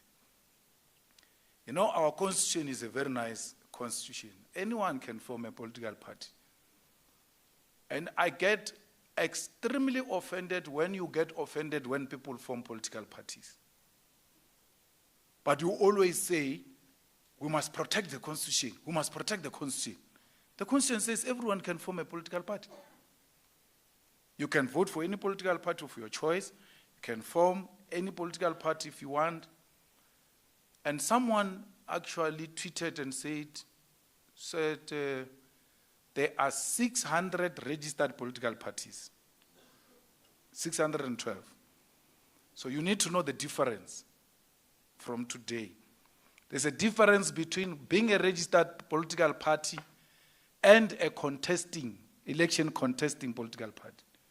You might be registered, but you might not qualify to contest the elections. It's easy to register a political party, something else to contest. So we'll have to check, once they gazette the date, as to how many out of 612 are contesting elections.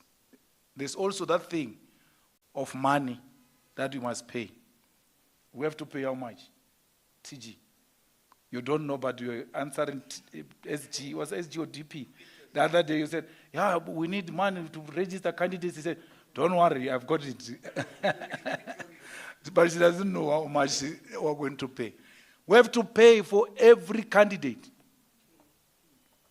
All of these candidates that are contesting, we're going to pay for all of them. Yet we are a registered political party. For us to contest, we have to pay. So let them do what they want to do. Let me tell you, MacG, that thing is called MacG, podcast. It's a political party, that thing. It's a political party. Its role is to depoliticize the youth. It's a political party formed to depoliticize the youth. That is his role. That's why he drinks alcohol during presentation, making alcohol fashionable and telling those who are calling themselves chillers that when you are chilling, you must drink. And then speak loosely about everything black and African. So cheaply. And then when we attend to him, he says, they want to cancel me. He thinks he's special. He thinks wearing flip-flops is something special. He wears flip-flops and insult and attack every black person, attack Mini Dlamini, attack all of these things. And what is that? Why would you even be shaken by something like that? Why would you follow? If you are a thinker, why would you follow something like that? At least Mbuiseni gave you something to listen to. If you want to learn something, he calls people there of stature who think, who talk sense. I was watching him yesterday with that former police commissioner, the white guy. 5 years. So why would you even be worried about MacG? MacG, if you remember, last year, 2004, they registered some boy, I don't know if he was from Free State or something, JJ. They campaigned for JJ to be registered as an independent candidate. JJ did not even get anything to get him into Free State legislature. So why would you be worried about MacG? What influence does he have? Let him go and campaign for JJ. So why would you think he's influential? People know the difference. We may like you as a pastor, but not in politics. We may like you as, you make a very good businessman, Patrice Motsepe. We speak about you, we give our children examples about you. The day you do politics, we stop. You must know that. Yasuka, we are fighting. That's how it works. So, let them do what they think they are good at. There's this one of Rise Mzanzi. Lukona. Mgoni. He was masquerading as a political analyst. Insulting us every day. He's tired. Now he's coming out. Like his principal, Songes. So what? We know what we're dealing with. These are political formations that are masquerading as a podcast, as media, as this, as that. they harbor very strong political opinions and they get finance. How does Rise Muzanzi get given so much money in less than no time? And it gets funded by an NGO that got founded in less. You get formed today. In 3 months, you can fund people 3 million. Where did you get it? 10 million, 15 million. Mashaba. With all of your money, because we assume making money, maybe you're clever than us and you can think. Why would you give Mashaba 45 million? Let's take Mashaba's 45 million and put it here. And take the people that are elected to serve in parliament, in the legislature, in the legislature, yes. And calculate how much money they will pay back to Action SA in the next 5 years. They will never get that 45 million back in party levies. So, Zen Mumalo is another friend of mine who was mentioned at the commission. You must know now, if you are my friend, even if they mention you wrongly, I will never run away from you. I will never pretend I don't know you. I know him. He was overseas the past 3 days. Then he tells me they were in a function with some white millionaires who know South African politics better than him, and who know you guys by names. And then he says, it's so interesting that we don't know anything about their country, but they know everything about our country. I said, no, we know everything about their country. We are just not invested in their politics.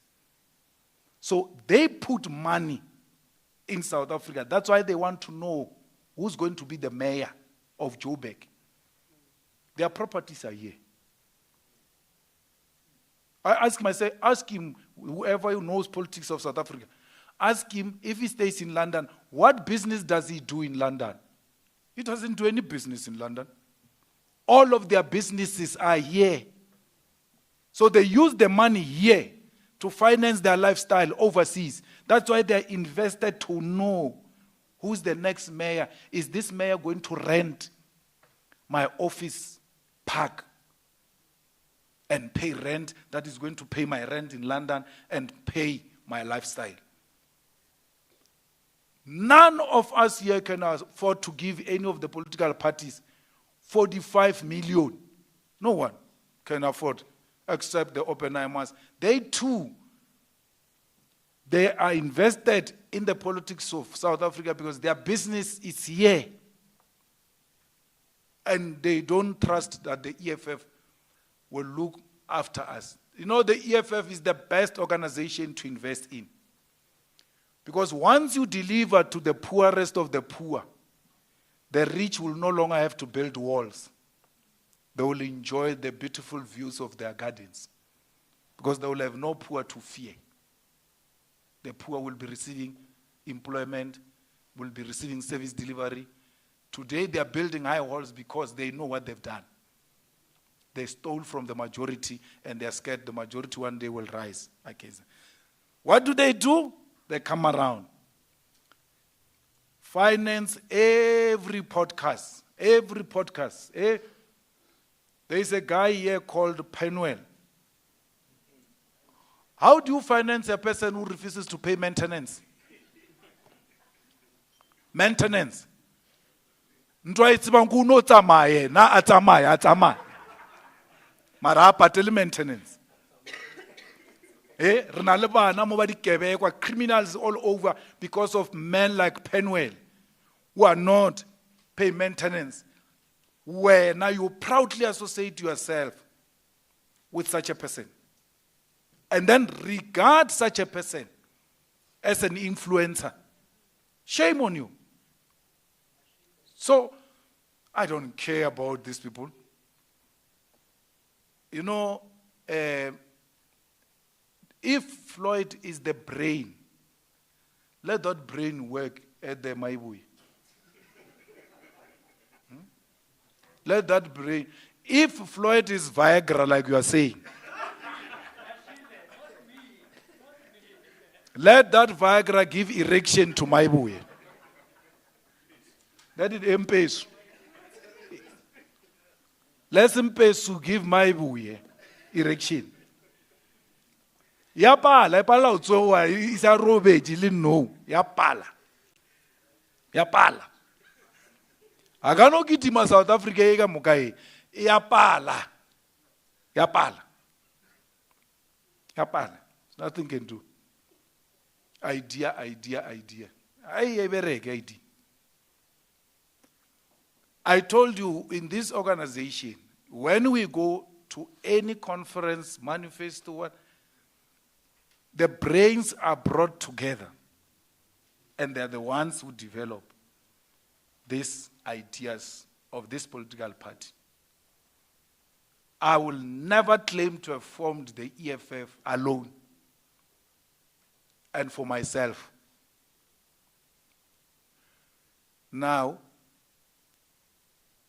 the brains that were there when this organization was formed, the brains that formed this organization are still there. When the brains have left, you don't listen to social media commentators. You take the 2026 manifesto, 2004 manifesto, 2016 manifesto, and make comparison. And listen if the ideas have left or not.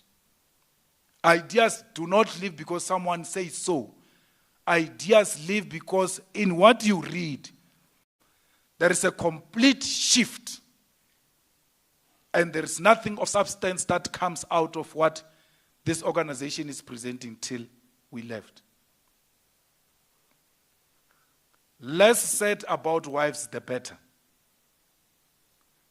Because I'm not a divorcee, I've got my wife and my family. Proper, without any hesitation. And even when I was young and flexible, it looks like I'm getting old now. You will never have played in that space with me. Now, my peers, they know that. I think I'm in the league of Nelson Mandela. So I don't play like that. So you know how I survive family-wise? I don't listen to absolute nonsense. I don't care whether you are a parent or you're not a parent, whether you are a traditional healer, whether you are a pastor or not. I don't care. I listen to what I saw. Even if my instinct is very strong, I will never act until I've seen wrongdoing. There's no someone who's going to say, your marriage will not last. Hey, wait.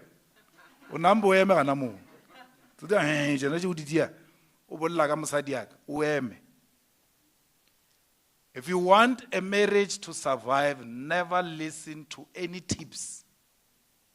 It's the two of you only. There's no one else. The rest are an extended family.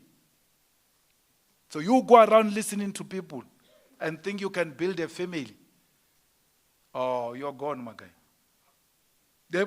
You don't stop people from expressing themselves, but don't listen to nonsense. Nonsense. Even our own parents can talk nonsense. They can fight their wives. They can fight their husbands, which defeated them in their marriages through our marriage.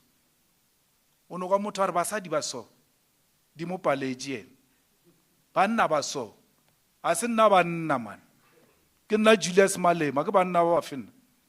I must be treated as an individual, not generic. So why would someone with no such a track record? My marriage and the EFF SG, the difference is 1 year.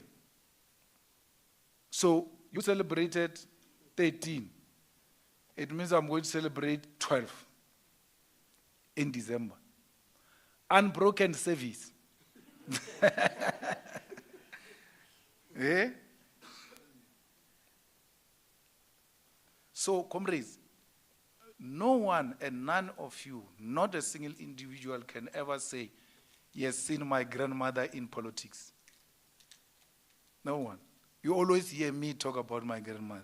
You have never seen her in politics.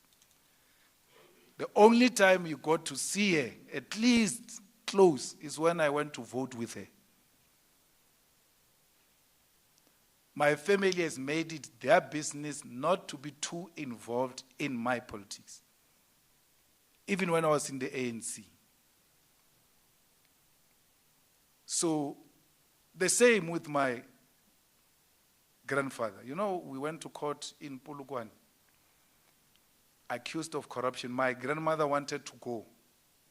And we said, no, you're not going anywhere. You sit here. And we were given one instruction.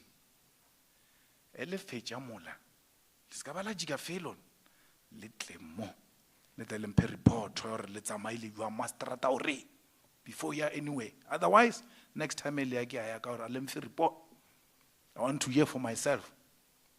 The same thing with the old man.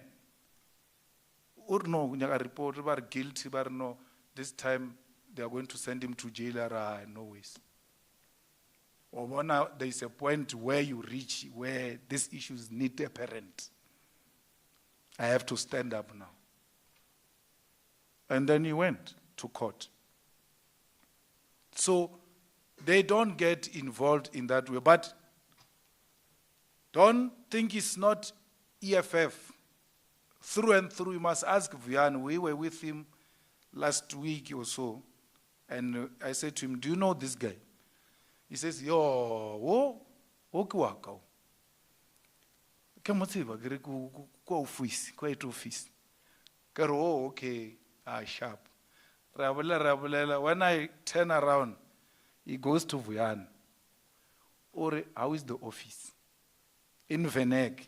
Vian tries to explain. So I ask him, do you know the office? Or he has EFF. Why it's or ke 5-story again. Ke 5-story. Or ke floor 5. Are ke 5-story. What's the floor? Some leaders they may not know how many floors does the EFF office have. Or go Vian ke 5-story. Le tokomele office. Ke 5-story. Ka Johannesburg. Ka rampampa ya Johannesburg. Ke tseba. So they knew, they followed, refused active participation because they don't want to be accused that they're taking advantage and they're being preferred over others. But everyone in my family, everyone, even those who are still going to be born, are EFF. I'll verify on Saturday if they are Orlando Pirates. I will have to work on that also. Chiefs, Pirates.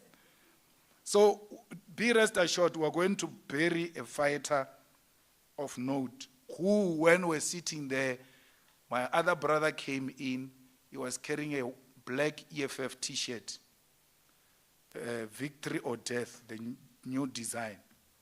So I said to him, why do you bring him t-shirt? He says, no, he said, he saw a black EFF t-shirt of Victory or Death. He wants that t-shirt. I must bring him. So every merchandise that goes out, that's how much he followed. He knows the new merchandise. He knows the new theme, what we are doing this year. And then he will make noise about how the fighters are not working in the village where he came from. So we're fine. There is no EFF statement in Mpumalanga because we didn't issue any statement. No. There's no statement.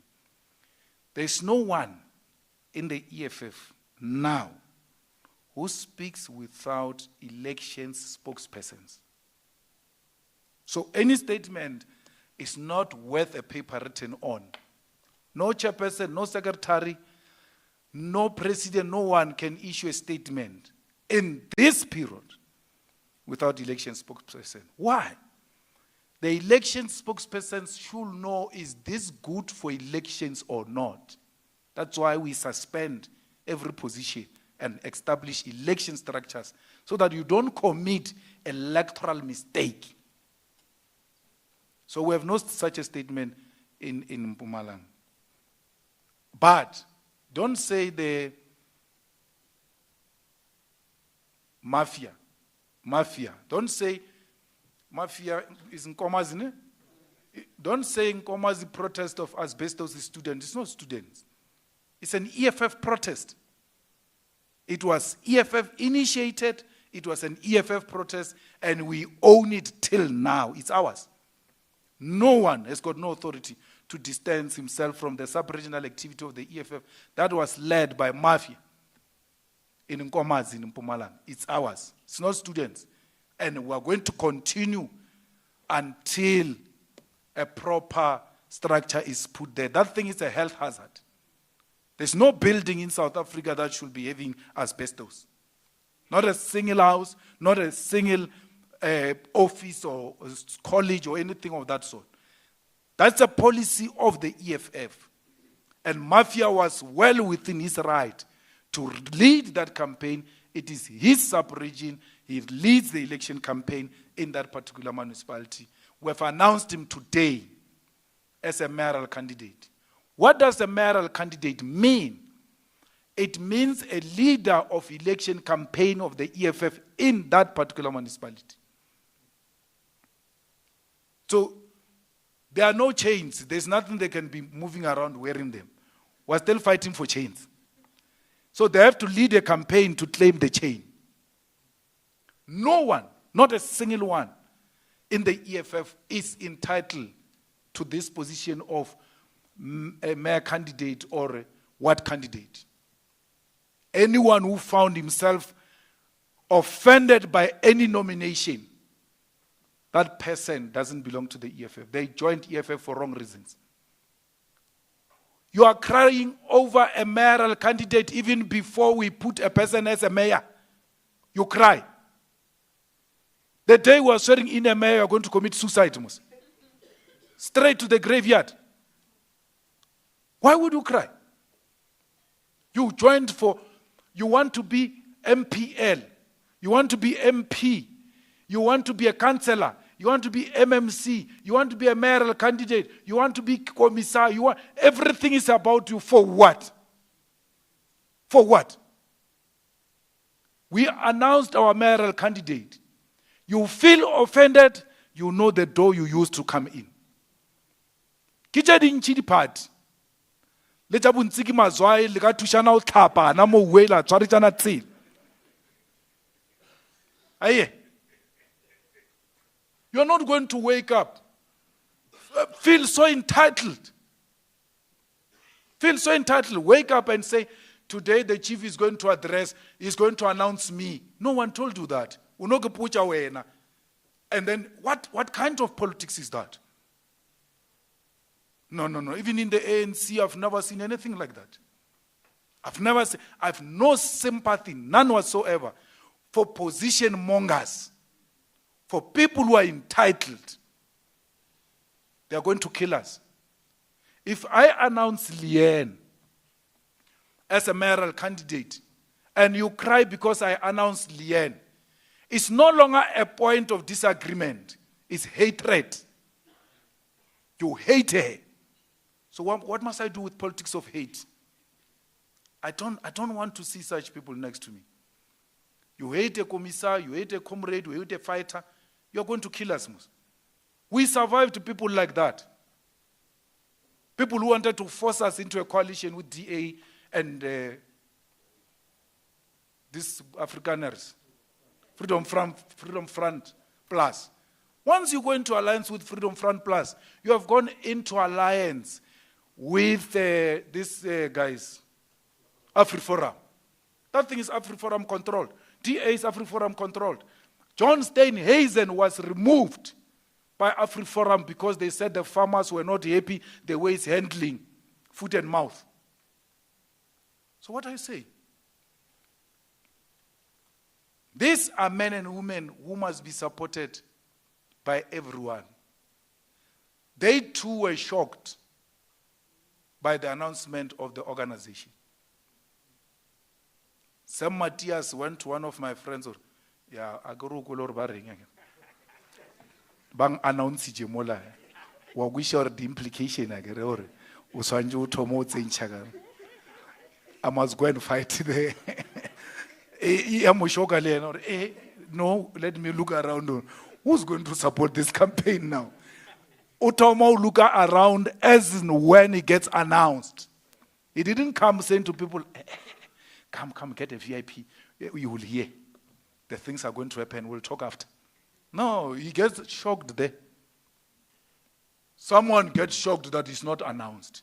When people are shocked that they are announced, because they never felt entitled, yet served the movement. Even when the movement was faced with its most difficult times, they were never unshaken. These are men and women that we have announced today, all of them. I've addressed the young people towards the end of the statement that if you are serious about fighting unemployment, solution is this weekend. It's not the 4th of November. Even if you are not sure whether you want to vote or not, just register. Because on the 4th, what do you call that thing? That season, election season, the election hype will be there, and then the next thing you just wake up, you go to a voting station, they say your name is not here. You start saying, yeah, these people say my name is not here, but you never registered. Just register. Registering does not mean you are going to vote. It means in case I decide, my name must still be there so that I get an opportunity to decide the future of this country. Land issue, industrialization, all of those are EFF policies, and that's what differentiates us from DA, and that's what I like about Helen Zille. She says, there are two parties in South Africa, it's DA and the EFF. Because the EFF is very clear on its political and ideological direction, which is completely different from that of the DA. These are very complex matters that people try to depoliticize the youth, not to look at these issues and look for vibes and nice time, and then the land and the industry and the mines and the banks remain in the hands of the minority few. And we normalize that idea that actually we were born to drink and they were born to own. So that's what we're fighting against. It has got nothing to do with elections. You know, there's what we call ideological perspective. And that's what we call electoral politics. Electoral politics is the means within which we use to attain our strategic ideological objective. And whatever inroad you make, we are in the right track to arrive at the strategic objective of the EFF. And these are amongst the 7 cardinal pillars of the EFF, which are non-negotiables.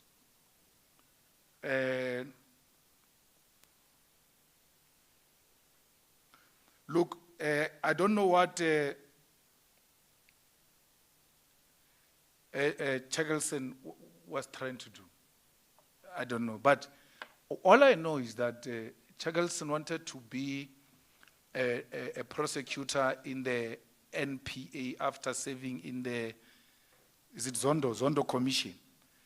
They said some cases in the Zondo Commission must be referred to the NPA.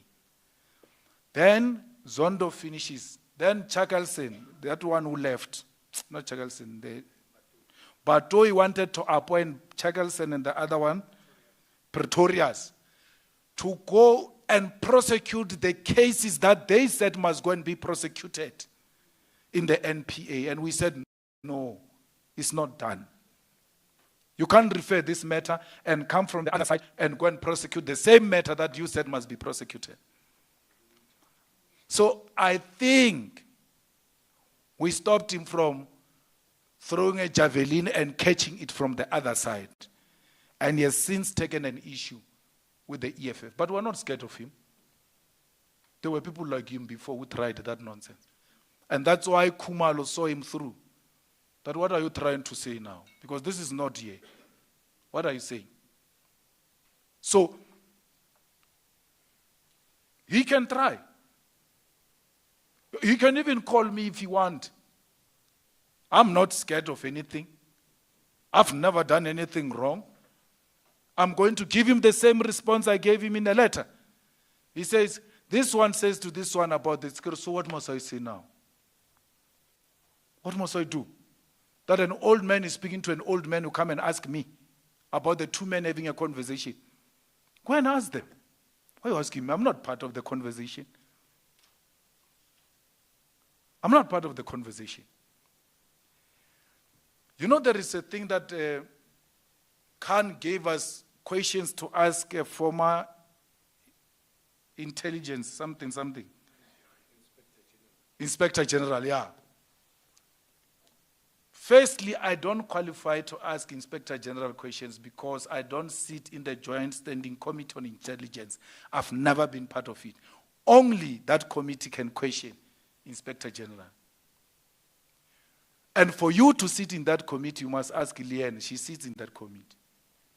They have to vet you. They found some high school messages in her phone. Hello, sweetheart. Vetting. Here, gorgeous. So, and then they do polygraphy. So for you to sit in that, I don't sit in that thing. So they say, we were being given questions to go and set up a Inspector General. If we're given those questions to set up Inspector General so that he lies and he lies, those were good questions. Why does he lie? Why do you lie? There's no one who can set you up to lie. You must just tell the truth. Why do you tell untruth under oath as an Inspector General?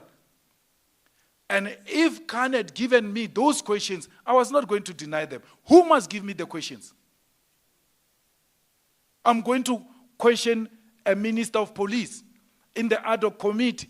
All manner of generals, policemen, public, everybody. Send me questions. Ask him this, ask him that. Why? It's my role. It's my job. I'm a public representative. If Khan gives me questions, it's well and good because the possibility that he voted for EFF is very high. Maybe the people who vote for me, they must give me questions. Who must give me questions? Helen Zille. Mantua must give me questions. My wife must, because 99.999% exists that she might vote for EFF. I don't know about this other 1.00. So if she can't give me questions, if my friend can't give me questions, if my comrades can't give me questions, the people who send me to parliament, who's going to give me questions? Mo must give me questions. Mazoti must give me questions. Anyone else of the public must give me questions. They are part of the public. By the way, including prisoners, rapists of note, murderers. Kat Matala can give me questions. I will ask them. It's my job. I'm not saying you have done this. I'm saying it is alleged. You know what is even worse? In the JSC, when we interview judges, we get all manner of questions from the public to ask judges questions. So, Jackalson thinks I must get questions from who? From him. Next time you see him, if you see him, tell him to send me questions if he's got questions, like he did now and I answered them. Nagata warabab. Nag chabisilo. Whether I wrong or right, Arab. But I'm blaming Agamrao leadership or that one we should have. Maragantarin. Tanajela Jauto, Graba Utauta to Guamadlang, Ona Mutatlung Utauta Nangwana, Nangwana. Not a child. No other man is going to speak to me like I'm a child. not me. I'm elected public representative and a leader of a political party. I'm not going to be shouted at by anyone. No one can do that to me. It I am. If he wrote wrong, why it's it wrong? Arrest me. But you are not going to address me by belittling me. I don't care if you are a judge, or you are a magistrate, or you are a commission. No one speaks to me like I'm a boy. If you want to see the other side of me, I'm not scared of nothing. Especially where I think I've not done anything wrong, you'll find me. So don't think that there is some scaremongering about Madlanga against me. Me. Hey, lena le tuta na le lata man. Ale leni. Na ki chabiselo. Nothing. Because I've got nothing to hide. Comrades, the problem is the problem is not influencers. The problem is the EFF influencers on social media. They speak on everything. A useless celebrity that has lost a gig for many years just says rubbish. EFF influencers leave everything they are doing to attack to a useless bastard. Why? And then you make him relevant, then those questions come to us now. We must be speaking about a fool, which we never entertained. Don't think we didn't hear. Instead of pushing EFF policy, EFF candidate, EFF mayoral candidate, EFF issues of the poor and the poor, you decide to attend to a useless fellow. I didn't know that Oscar Mbo insulted, did he do Vian? I've not seen anything like that. I know Oscar Mbo. I would have called him immediately and asked him why. What is the problem? Why not calling us and understand what is the issue, if there is an issue, instead of attacking? But I don't remember him attacking the EFF. But all I'm saying is EFF influencers must stop entertaining everything. Something that can easily just pass and there's no issue. You comrades are after it. And you know why they do that? They know the party that can give you relevance within a second is the EFF. You remember there's a guy in Northwest who used to be a singer, Stone. He one day just went and attacked EFF. Not the next thing I see on social media, hey, what's happening? No, Stone. Stone. Stone is saying, Wapela guy. Nto working. Bongo Muffin. Warning is Bongo Muffin in Chichepina ban. Lenale ataka mto. Ma 2000 aba motsibelo motsiba motori ke mang. Once you started attacking that person, ma 2000, but who's this one now? You make him relevant. You must just read those things and go, shame. Inyaka utsuaka renai. Uchwe moyo. The EFF influencers must retweet each other and engage each other constructively. When a leader of a province has made a mistake, you don't go on a barrage of an attack. You are making the enemy excited. Rather, make the leadership aware that this leader has treated this thing and it's not good for our image. We appreciate the role they play. The struggle has moved effectively from the picket lines into online. Let's take Elon Musk's platform and use it for our own benefit and against his wishes. Not to promote the people who are paid by Elon Musk to attack us. And they only get paid if they are retweets and hits. And all of those hits come from us. Sometimes we are shooting at ourselves. I mean, even the guy you are talking about of influence, of acting or something. I had to remember him because he looks different now from that time when he was acting. I don't know if he's growing up or wanting some, but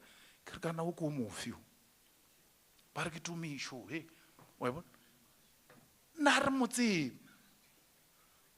we don't know this guy. You guys go and fetch things from dustbin, you tint them, and then you make them relevant, and then you bring all of us into the whole thing. Please, you have a manifesto now. You have candidates now. You have a campaign to run. Concentrate on promotion of the EFF and leave the enemy out there to dry. You must starve them. You are the ones who are feeding them, yet you are saying you are fighting with them. Painful as it is, don't respond to them. Rather, write an alternative perspective yourself on your own platforms and let the fighters come and retweet an alternative platforms. Use the groups, the WhatsApp groups, the whatever communication. Guys, there is this tweet. Let's go there and retweet it. And if it reaches a particular mark now, I'm told those people get paid. And then our fighters get paid by Elon Musk, who's supposed to be hating us because we promoted one another. Let's use the weapon of the enemy to destroy the enemy. Not to destroy ourselves, thinking we're defending ourselves, but we're promoting the enemy to make the EFF irrelevant. The issue of migration is not an easy issue that you expect everybody to understand, including these influencers that you are saying they are attacking us. Sometimes it takes a sit down. The role of communicators, the role of leaders, to take a call and call that to me show and say, Chief, can we meet? What is the problem? He talks, since you say he doesn't have a lot of acting activities, it means he's got time. So you call him to a meeting and say, come here, let's give you activity. What is the issue? You sit down, you talk, you convert him. Unlike just howling at him. Sometimes they act out of ignorance. And you just attack innocent. They too get shocked to that. Okay, why? Why are they being like this? Sometimes you have to educate. And not sometimes, as EFF all the time, as doctors of society, who must cure an ill society. Thank you. I'm gone now.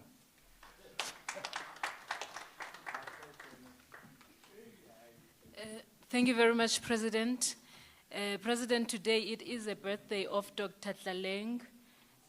She is sharing a birthday month with the mighty EFF.